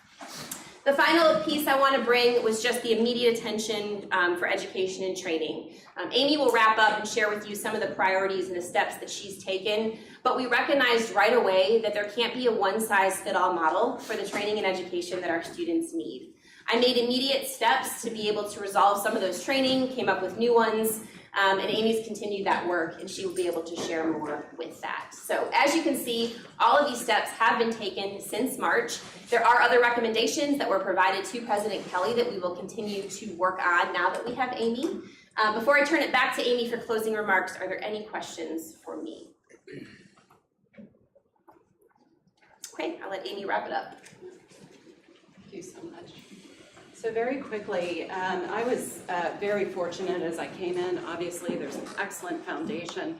There was so much knowledge, so much passion, so much engagement with this, and the wonderful work of the review committee and also the Next Step committee really provided great documentation for beginning to put together a set of priorities for the first 60 days and the 60 days beyond that, as well as opportunities, open arms, welcoming from groups such as Faculty Senate. Thank you so much, Dr. Huaca. From the Provost's office, from my also my colleagues in student affairs. I truly appreciate it. So I've been doing a lot of listening and taking in of information. It was wonderful to be able to go to the opening meeting of the faculty opening meeting as well. Thank you for that invitation as well, Provost Kidd. I appreciate it. So here are the immediate priorities, continuing to really focus on education, training, professional development, making sure that anything that we're offering to our community to enhance their understanding, not just of our policy and our procedures, but what it means to be a captain who looks out for one another, how we treat one another with respect, how we support one another in difficult times, is something that for every single individual in our community is going to be somewhat different. Different groups need different information, different aspects are applicable, and so making sure we're doing what we can to tailor the training, not only to the needs and the interests, but also so that it's immediately applicable in various settings. So that has been something that we're continuing to do. Additionally, one of the subcommittees worked extensively on policy review. Our policy and procedures here at CNU are highly compliant. They are compliant with regulation and with law. They meet all of the expectations. That is a wonderful, wonderful framework to come in on. There were some recommendations for perhaps doing some rearranging of information so that we could increase the accessibility of the information that is in the policy so that it's easily understandable to many audiences. Also, continuing to look at and make sure that our policy is, continues to be compliant and is meeting the standards of federal, state regulation, and also our university policy and values. So that is something else that is beginning to happen. Assessing the needs of the community and office. To do this work well, there has to be a robust feedback loop, which can take the form of assessment, but also analysis of data, ongoing communication, relationship building, to make sure that the systems and the processes for receiving and responding to incidents and for prevention are compliant and also flexible. Flexible enough to anticipate and to meet the needs of our dynamic university community. Though this is a compliance office, we must operate in a manner that is consistent with the culture of the institution, and I look forward to learning more about how the strategic compass and how those metrics in particular can be used to inform use of resources here in institutional compliance in Title IX. I think that's very important. And of course, very importantly, I look forward to hiring and welcoming an assistant director who will be a generalist just like me, who will be able to receive and respond, participate in prevention and also education. So that is sort of the first 60 days. I truly appreciate your time. Are there other questions that you have for Katie and I? Yes? Amy, thank you for your presentation. I would suggest to you that probably as soon as the next board meeting, and Madam Rector, obviously I don't know the rules here because I'm new too, but I would suggest that we have a discussion about what the 2024 regulations would have done, why they were blocked, what it means if the Supreme Court lifts its stay or its upholding of the injunction, just an open discussion about those issues, because you very carefully didn't put what the 2024 regulations are about on your slide, and I think that might be wise since you're in your second month, but by the time you're in your fourth or fifth month, I think we ought to have that discussion pretty openly. Sure, and I think one thing I would say absolutely is that my role really is to, as a compliance officer, is to make sure that I am providing and administering and executing the laws as they are, the policies as they are, taking into account both state and federal. And so a discussion among all of you would be wonderful, and I wonder if that might be something that we could look at who would be best to facilitate something like that. It may not be me. Yeah, so if the university is required to comply with the 2024 regulations, what will that mean to us? I think is the question that I think we need an answer to. Well, thank you. So noted. Any other questions for Amy? All right, Amy, thank you so much. Sure. Really appreciate your presentation, and we are thrilled that you were here with us. Thank you. Welcome. And Katie, thanks so much for your thorough report. We really appreciate that as always. So now before we move into committee reports, we're gonna take a quick 5-minute break. So I'm gonna ask that everyone be back by 12:05 to get started. Thank you so much.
Got a lot to cover, so want to start with committee reports, and I'm actually the first report with the executive committee. So the executive committee, along with all of the committees, began with a review of their charge as outlined in the bylaws, given it's the first meeting of the academic year and we have new board members. I also shared with the committee that it's important for us all to be aware of the rule, which is that while we welcome and encourage all board members to attend committee meetings for which they are not members, for informational purposes, non-members are not allowed to actively participate in the meeting. That's a FOIA requirement since the meeting is publicly noticed as a committee meeting and not a full board meeting, and we don't want to get in trouble. So important to keep that in mind. We received updates from President Kelly and Provost Kidd and Vice President Hughes on a number of items. Specifically, we received an update on the significant progression of the strategic compass, the work to date on the Shoe Lane Task Force, policies and procedures for campus safety, and a detailed explanation on the proposed weapons regulation that is in front of us for action today. I also want to thank Chief Dan for joining us yesterday and sharing details on our campus safety and preparedness for whatever may come this fall and throughout the school year. It's always very comforting to know that we have the policies and procedures in place and so many experts working to keep us safe. So thank you very much for that. We also discussed the need to take a deep dive into the university's strategic compass and the board's governance documents. And so we are, I would like to propose that at our November meeting, that I work with the administration on what the schedule could look like, but to hold some sort of a mini board retreat. I'd like to start doing board retreats in the summer, which is when most other universities do that. It's a good opportunity to for the board to engage and really dig in on important strategic items that we may not have the time for when we're doing a 2-day board meeting and having all of our committee meetings. But I also don't want to wait until next summer for us to get together and think about what we want to work on for the year and how we want to help the president and the administration through the strategic compass and address some of the governance documents that we've been talking about. So the idea is to do some sort of a mini board retreat in November, and I will, that it could possibly mean starting on Wednesday afternoon or evening. We're currently scheduled for a Thursday, Friday meeting. So more to come on that soon, but just wanted to give you all a heads up that I'm going to be working with the team on that. So now the executive committee brings resolution 1, which is the regulation prohibiting weapons on campus. There was a good deep dive, I believe, yesterday into the regulation and what it does and does not do. But I'll ask, obviously, if there are any discussion or questions that board members have, now is certainly the time for that. Okay, do I have a motion to approve resolution 1? Moved. We do not need a second since it comes at the recommendation of the executive committee. Ms. Dale, would you please poll the board? Rector Morton, Yes. Mr. Tillett, Yes. Mr. Archer, Yes. Mr. Miller, Yes. Ms. Dunn, yes, Mr. Pope, Yes. I guess Dr. Gay is outside, Ms. Meadows, Yes. Mr. Wendell, Yes. Mr. Callahan, Yes. Mr. Lawson, Yes. and then Mr. Robinson, Yes. and Mr. Estrada. No. Right, the yeas have it, 1 no, and Dr. Gay is not present. She left, so. Thank you so much, Ms. Dale. The resolution 1 is approved. And that completes the executive committee report unless there are any questions. All right, thank you so much. I'm now going to turn it over to Mr. Tillett, Chair of the Finance and Facilities Committee, for his report. Thank you, Madam Rector. I will move quickly. I think we had almost all members of the board at the committee and Finance and Facilities Committee. So let me just highlight a couple of items. In terms of the capital project, and we also have a resolution I'll bring up at the end of this that we will need to approve. In terms of the active projects on the capital project update, we have the $85 million Science and Engineering Research Center, Luter Hall expansion, It continues, and furniture and equipment are underway towards completion. One of the items we didn't talk about that Chip discussed earlier was that there was a chiller on the top of the old CNU North Administration building, but we were able to salvage that and repurpose it on campus. And I think it demonstrates further our attempt to move towards efficiency, some economies, as well as some of the other ways that we're saving on our capital program. The design is also underway for our plant operations and replacement building, and the work on the 4 roof replacements continues at various stages. We also have proposals that are due soon for the Children's Gallery at the Torgler Fine Arts Center, and the construction on the fume hood pressurization valves and control projects is going to begin in May and will be completed over the summer. Chip also provided a series of updates on our initiative of going greener on the campus as well, and some savings that are resulting from that. In terms of the finance items, since we approved the fiscal year 2025 operating budget for the university, a lot has happened. In July, the General Assembly and Governor provided funding, at least temporarily, for a portion of the mitigation of the revenue losses for the Military Survivors Dependent Education Program waivers. The university submitted its preliminary 6-year plan update to the State Council of Higher Education, Virginia. Our capital budget requests for the 2025 session were due to the Department of Planning and Budget last month, and our operating budget decision packages that we discussed as well are due this month.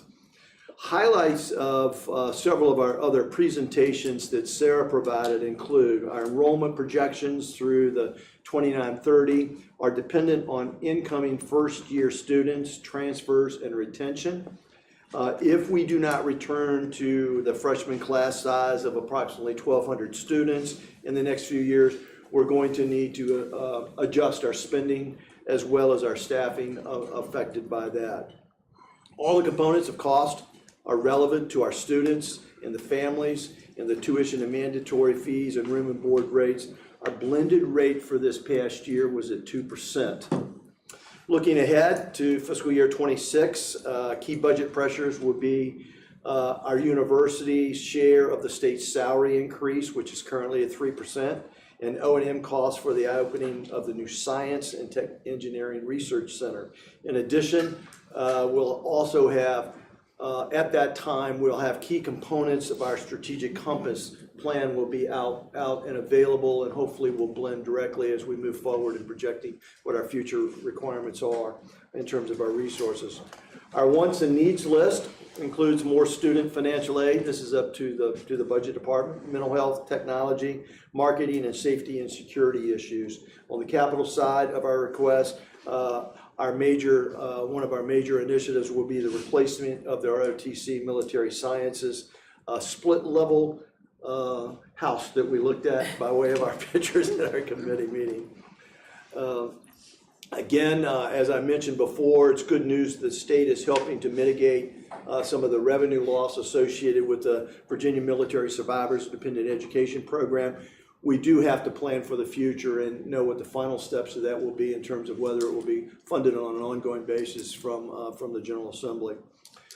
In terms of our debt, our outstanding debt continues to decline, which means that our debt service payments have been reduced, which allows us to continue to increase our reserves in our auxiliary as well as for our maintenance reserve. At the end of the year, just to point that out, our reserves at this point had increased, now stand at $30 million for those activities. In terms of auxiliary services, we have the opportunity to prove our overall performance if we can continue some of the recent achievements that we've had on the efficiencies in the dining and also the balance in athletics. From a strategic standpoint, I think we do need to reinforce and continue 2 key efforts. First, we want to continue to develop a biennial approach to continuing the university's budget. It'll complement not only what the Commonwealth does in terms of its budget process, but also help our process to have a multi-year mindset in terms of what we look at in terms of tuition fees and operating budget. We also have begun to develop key fiscal ratios and measures with benchmarks where they exist that will assist in our long-term planning. As President Kelly shared with us just this past year, the college stress test metrics prior to even the administration putting out the fact pack were just absolutely significant in terms of highlighting what the comparative fiscal health ratios would be as compared to not only what the Auditor of Public Accounts provides, but also SHEV. So we want to continue to press along those issues and check those benchmarks as to where we are, how we compare, and how we're performing overall. Madam Rector, the resolution number 2 was unanimously approved by the Finance and Facilities Committee, and it is an update to our 6-year plan, something that we have to do in the interim. So that is presented to you for approval by the board, and that completes my report. Thank you so much, Vice Rector Tillett. Is there any discussion or questions on Resolution 2? Do I have a motion to approve Resolution 2? So moved. Thank you. No second is needed. Ms. Dale, do we need to poll the board? No, we just asked for a vote. All right. Do all those in favor, please signify by saying aye. Aye. Any opposed? Aye. Aye. All right, thank you so much. Resolution 2 is approved. Thank you again, Mr. Chairman. And now I'll call on Secretary Archer, who serves as chair of the Committee on Academic Affairs, to give his report from the meeting yesterday, please. Thank you, Madam Rector. I'll try to be as concise as my predecessor here in my report. We met yesterday afternoon. As with the other committees, we reviewed our charge, and in our case, we did make some edits to the existing description for the committee that's currently in the bylaws to be a bit more descriptive than what's currently presented.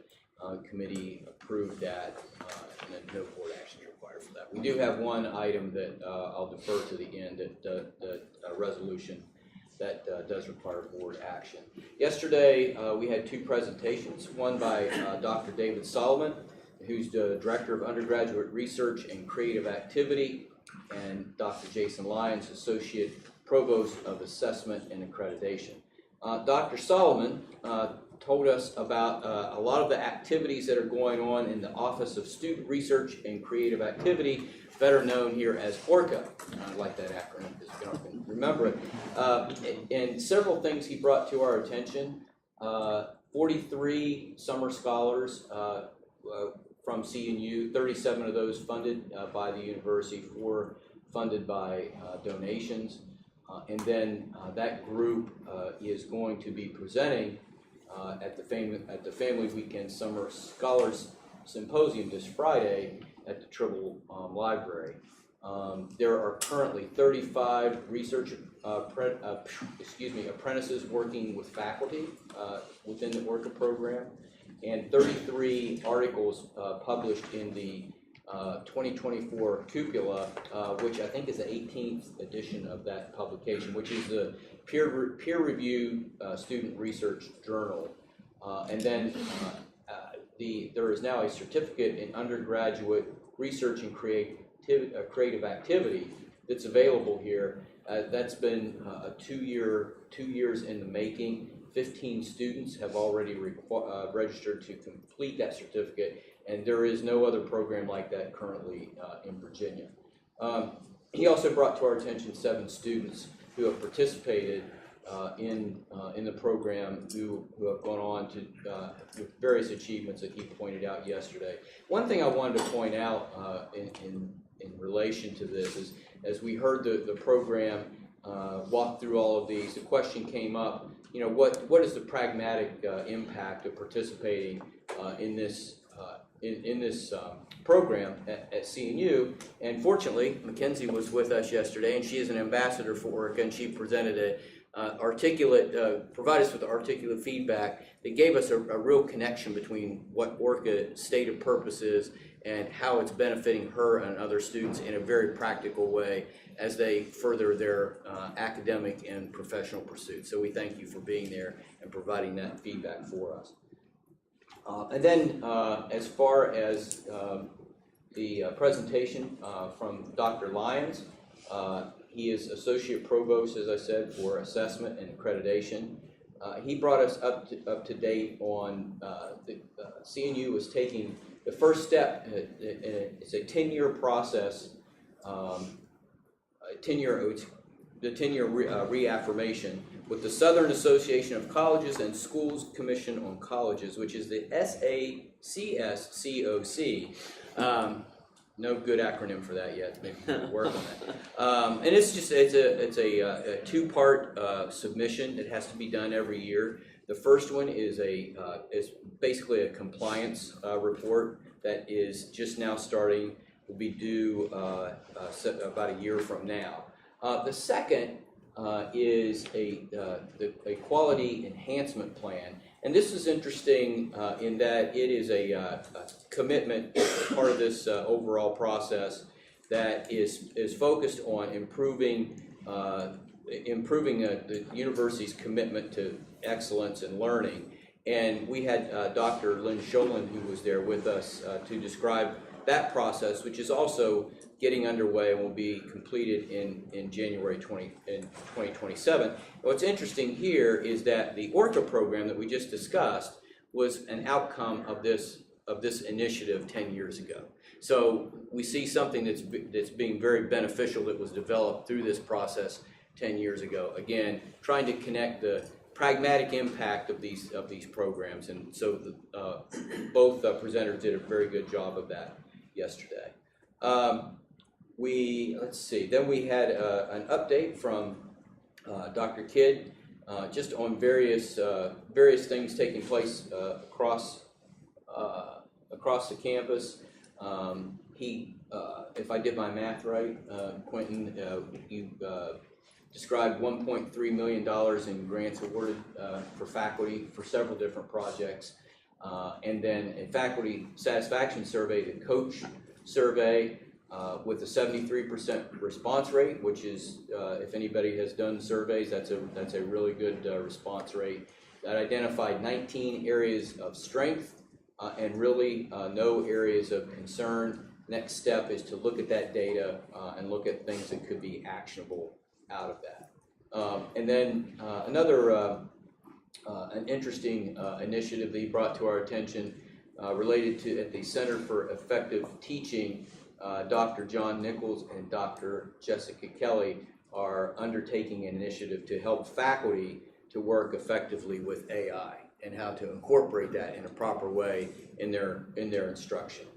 As far as the budget, good report there. I won't go into detail other than Dr. Kidd did point out in the area of adjunct instruction, the wage structure currently at CNU, adjuncts are not heavily used here, but we are trailing other institutions in how we compensate adjunct instructors. So with that, I think that covers the main parts of the report. Now I would go back to the resolution that is in the board docs to recognize Dr. Thomas Berry and to award him emeritus status with his completion of 29 years of service to CNU.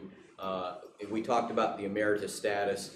It's not a compensated distinction. However, it allows him to still be connected to the university, have access to the library, have access to records and research and things that he's done over his career.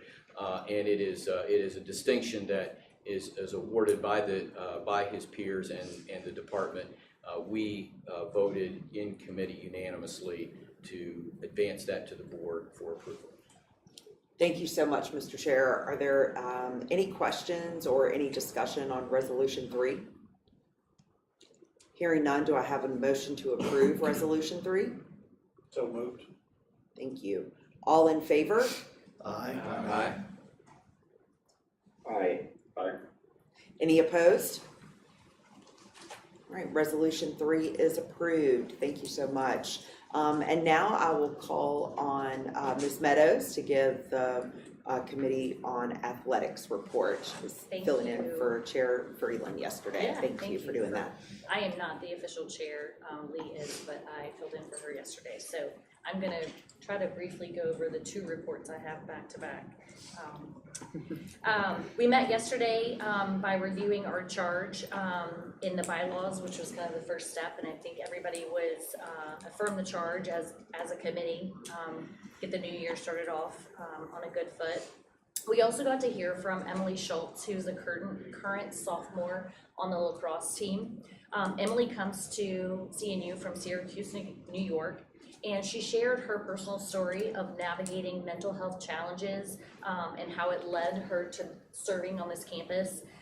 It was a really moving communication. I'm really proud of her for being able to share her story. She's involved in a lot on campus, and that's probably part of what helps her. But she's involved in the Fellowship of Christian Athletes, Morgan's Message, and other athletic teams and events that are really supportive. So it was really, really great to hear from a student athlete. Kyle talked us through the last academic year as it relates to athletics. One of the things that was really important or great to hear was that student athletes ended the spring 2024 term with a cumulative GPA of 3.1, which I understand is very high even within the non-student athletes. So it's nice to hear they're taking academics as important as athletics. Every team that could compete in the NCAA tournament did. This is the first time in history that has happened, which is wonderful. We were also awarded, or we were in the top 15 finish of the Learfield Directors Cup, which I actually had to look up what that was. But it's a national award for overall athletic excellence within Division III. So big win for us there. We also spent a lot of time talking about the department's budget and reviewing a waterfall chart and how the expenses are organized. Just like everything, inflationary pressures are predominant within the athletics department. Due to our conference and where things are geographically located, transportation costs are something that is, that are very, very expensive. Having buses to transport athletes. One of the comments was, you used to be able to stop at Chick-fil-A and feed the team for $8 a head. Now it's 12. Just in general, things are costing more. It is something that's very important, so we are looking at bridging the gap with philanthropic giving. So that was something that we talked about. The last topic that we talked about was just the economic impact of athletics in our community, and something that we probably need to do a better job of thinking about going into the future. Some statistics are 75 schools from 17 states and the District of Columbia visited our campus last year. That's a lot of hotel rooms, that's a lot of meals that provided a lot of revenue to our local businesses. So just thinking about how we could promote that in the community and maybe being able to give back with sponsorships or other types of things is something that we're going to be using to navigate the gap in costs. As we wrapped up, we were invited to go downstairs to see the Carl and Denise Ferris Hall of Fame, which is being renovated. Definitely a significant improvement. That concludes the athletics committee report. Any questions? Questions from Ms. Meadows? All right, thank you so much for that report. Now will you please provide the OAR report? Audit, which is exciting, right? Okay, this is my first year chairing the committee on operations, audit, and risk, and we have a lot of new people on the committee, and there's been a learning curve kind of for all of us. So bear with us as we go through our reports. We were able to hear from Dr. Amy Siraki-Mek, just like we just got to hear from Title IX. We also heard from Kayla Faulkner, our new audit director of internal audit, our chief people officer, Ashley Andrews, and then also Chip Filer, who's also new, director of facility and campus operations. So we had a very full agenda for our meeting. So first we talked with Dr. Siraki-Mek. I'm not going to go into a lot of detail on that report because I think we covered that a lot. I want to thank you so much for her presentation. It was wonderful. I encouraged her to give a little bit of content and kind of where we stand now, so I think she did a great job of being able to do that. Our Chief People Officer, Ashley Andrews, provided us with the Department of Human Resource Strategic Workforce Plan Annual Report, which is a report that's required by the General Assembly. It's a data analytics report for the prior fiscal year that focuses on continuity of operations, recruitment, retention, and engagement, and workforce development. Includes instructional faculty administrative and professional, classified and hourly employees. A few key findings, there was an overall increase in the number of employees that were hired. This is primarily due to the recruitment and retention efforts, in our increased advertising and implementation of the compensation study that we did last year for classified hourly administrative professional. We did have a number of employees that are eligible for retirement. That remains relatively flat, but we can see into the future that that could be an increase. So something that we need to keep an eye out. Our turnover rate is 15.6% for all positions. That is comparable with the statewide average. Finally, the university is also continuing to focus on additional cross-training, professional development opportunities, and recruiting and retaining a diverse workforce as part of the overall action plan. Next, but very important, we heard a report from Kayla Faulkner. Ms. Faulkner is a CNU graduate. I think most of us met her yesterday. She is excited to be returning to campus in her role of Director of Internal Audit. While she just started last month, she's been very busy getting into action. She reviewed our draft internal audit charter for approval. This charter is based on the best practice template from the Institute of Internal Auditors and the new global internal audit standards. She then reviewed her fiscal 25 internal audit work plan for approval. The plan includes a risk assessment for the FY26 audit plan, so that would be for next year. And then also finishing out the 4 audits that we've heard in the past, carrying into the fiscal year 24 audit. She's also done a comprehensive review of our policies and procedures against the new IIA standards. She concluded her point with a brief mention of 2 external audits that were completed, one by the APA, the Auditor of Public Accounts, for fiscal year 23. We just finished fiscal year 24, so now in fiscal year 25. The financial statements, and then another one by the Office of the State Inspector General on Cybersecurity. Last but not least, we heard updates from Dr. Filer, who briefed us on the activities within the Division of Facilities and Campus Operations, including a full-scale emergency management exercise that is scheduled on campus for September 25th. That's gonna, if you come on campus that day, just be aware there might be a lot of activity going on. That focuses on an active assailant and includes participation from our community partners.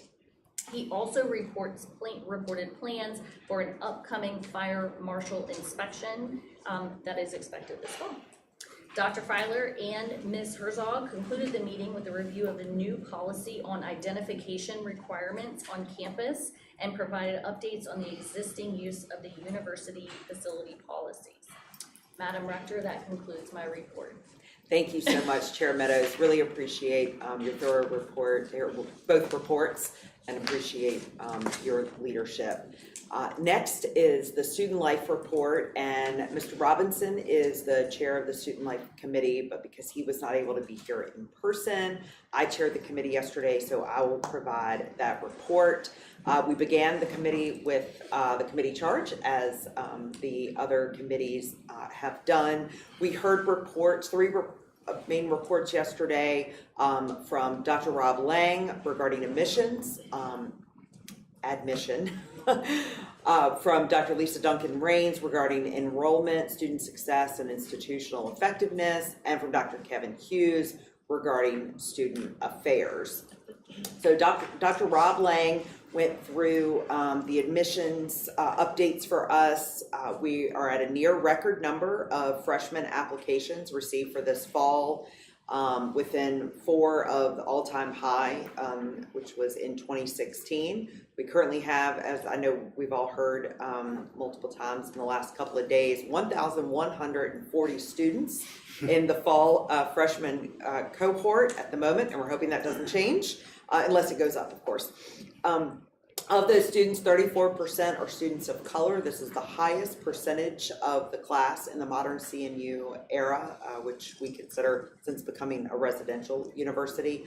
25% are low-income students, 21% are first-generation students, and 16% are recruited student athletes. So improving there on our diversity for sure. Admissions has increased recruitment capacity this year. Staff members are on the road as we speak, currently registered for over 700 high school visits and more than 200 college fairs this fall. So the team is out on the road doing their part to recruit more students to CNU. Next, we heard from Dr. Lisa Duncan-Rains on enrollment, student success, and institutional effectiveness. With 191 new transfer students enrolled on the first day of the semester, and we are currently at 188 remaining. We have increased this population by 27%, which is, I think, a huge accomplishment for the office and for the university.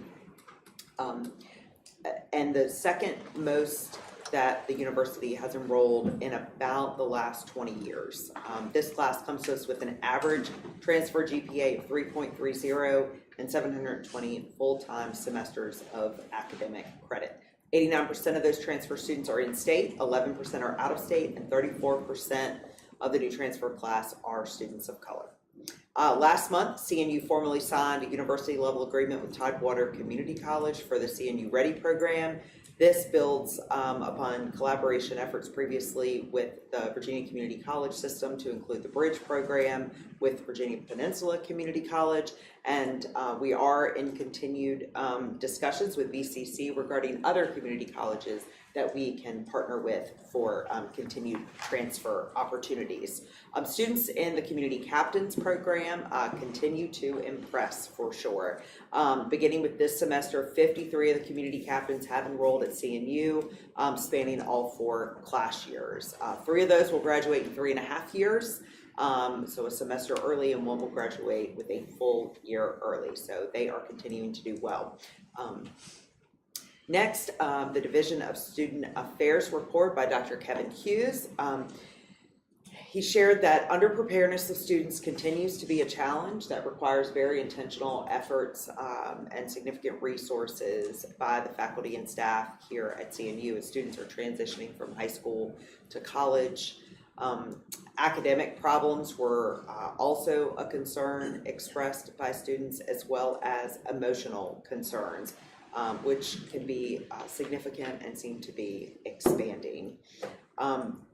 That is a big focus for the office and something that they will continue to deal with as our students are coming in, and we're looking to find the services to meet them where they are and help them with their needs.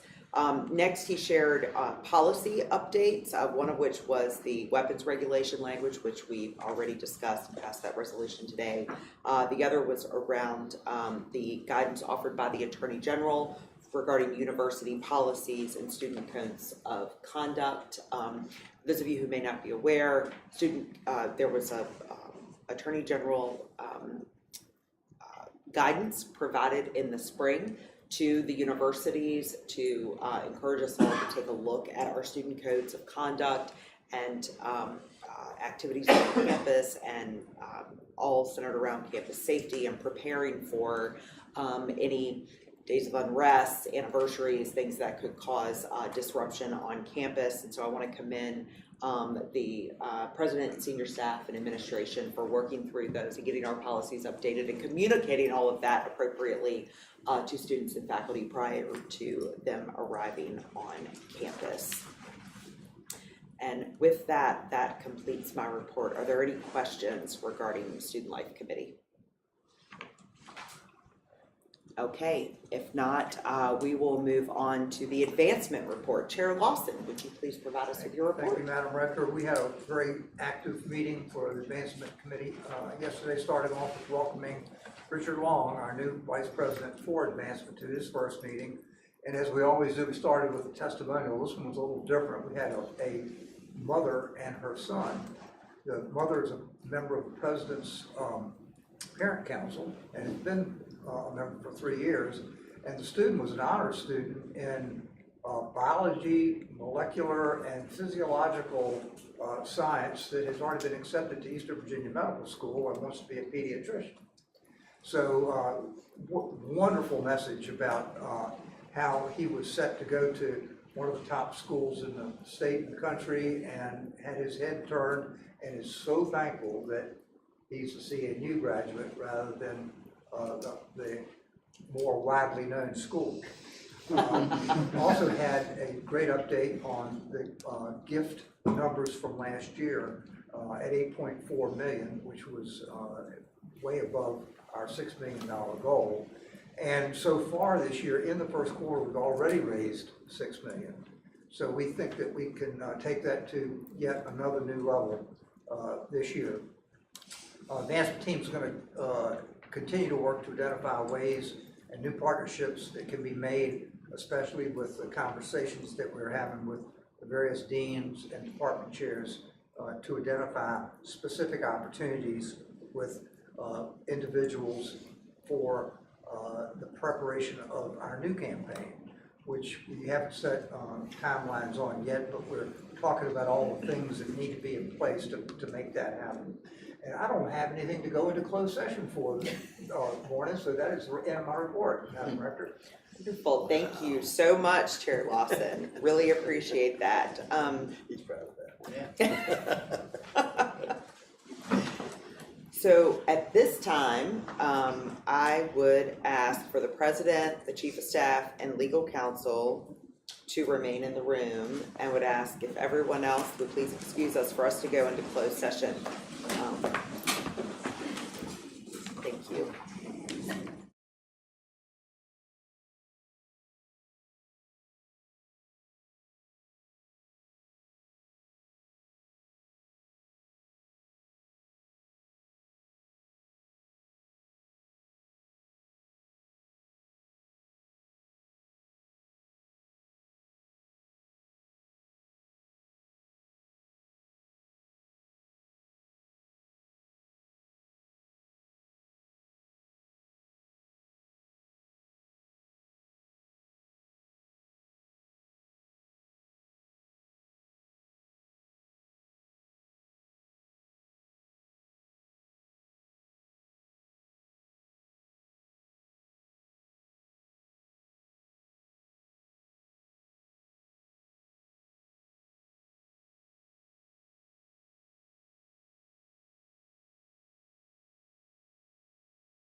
To the best of each member's knowledge, one, only public business matter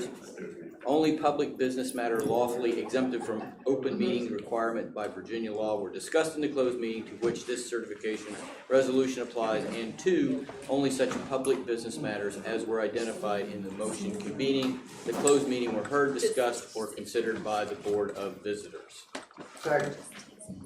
Ms. Dale, will you please poll the board? Ms. Meadows? Here. Dr. Dave? Yep. Mr. Pope? Yes. Ms. Dunn? Yes. Mr. Miller? Yes. Mr. Archer? Yes. Mr. Tillett? Yes. Director Morton? Yes. Who's in the doorway still? Mr. Lawson? Yes. Mr. Callahan? Okay. Mr. Windell? Yes. Amy, we had a vote while in closed session that we want to have dinner. We don't want to have. Okay, okay. Mr. Robinson? Mr. Robinson? Yes. Mr. Mr. Estrada? Estrada?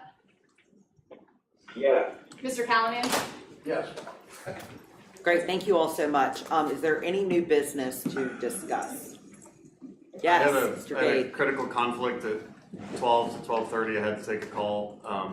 If it's okay, just to indulge me, if we re-vote on the vote that I missed. Absolutely. Is there a motion to re-vote on Resolution 1, proposed regulation on prohibiting weapons on campus? Having voted on the affirmative and presenting it, I will make that motion to reopen. Is there a second? Second. All in favor of re-voting on the resolution, please say aye. Aye. All opposed? All right, with that, Ms. Dale, will you please poll the board? Okay, so now we have to bring forth so we approved re-voting on it, so now we need to Oh, bring forth. is there a motion? I will make the motion to to approve Okay, resolution number 1. I'll second. Thank you. We don't know if we need that. We kind of- You didn't need a second. We don't need- We're on the table All now. right, and then I can. Now, Ms. Dale, please Okay, Ms. poll the Meadows? board. Yes. Dr. Dave? No. Mr. Pope? Yes. Ms. Dunn? Yes. Mr. Miller? Yes. Mr. Archer? Yes. Mr. Tillett? Yes. Director Morton? Yes. Mr. Lawson? Yes. Mr. Callahan? Yes. Mr. Windell? Yes. Mr. Robinson? Yes. Mr. Estrada? No. There we go. Thank you. Thanks, guys. Appreciate it. You're welcome. The resolution passes. Next, just a reminder from me about Chev orientation in November. They would love for us all to attend. This is the first time they've expanded it beyond new board members. So I really would encourage everyone to attend if you can. I think it's going to be a great couple of days of information for board members. And then reminder that we're going to work towards a mini board retreat in November. I want to thank you all so much for your time and attention over the last couple of days. And if there's no other business to come before the board, we will stand adjourned. Oh, Larry, yes. I understand I have to get an exception. I have a conflict on that date with Chev, and I need to get an exception from you not to attend. Denied. Not from you. You don't get out of it. I know you really. Okay. I did, yeah. All right, then offline, we will handle me providing exceptions for those who cannot attend. The dates are November 12th and 13th. For the Chev training. Yeah, at the Foundry in Virginia Beach. All right, if there's no other business to come. Yes. Or the Founders Inn. What did I say? The Foundry. The Founders Inn. I'm so sorry. That's a big difference. Can we adjourn this meeting? Motion to adjourn. The meeting is adjourned. I'm going to be in Tampa. Thank you, guys.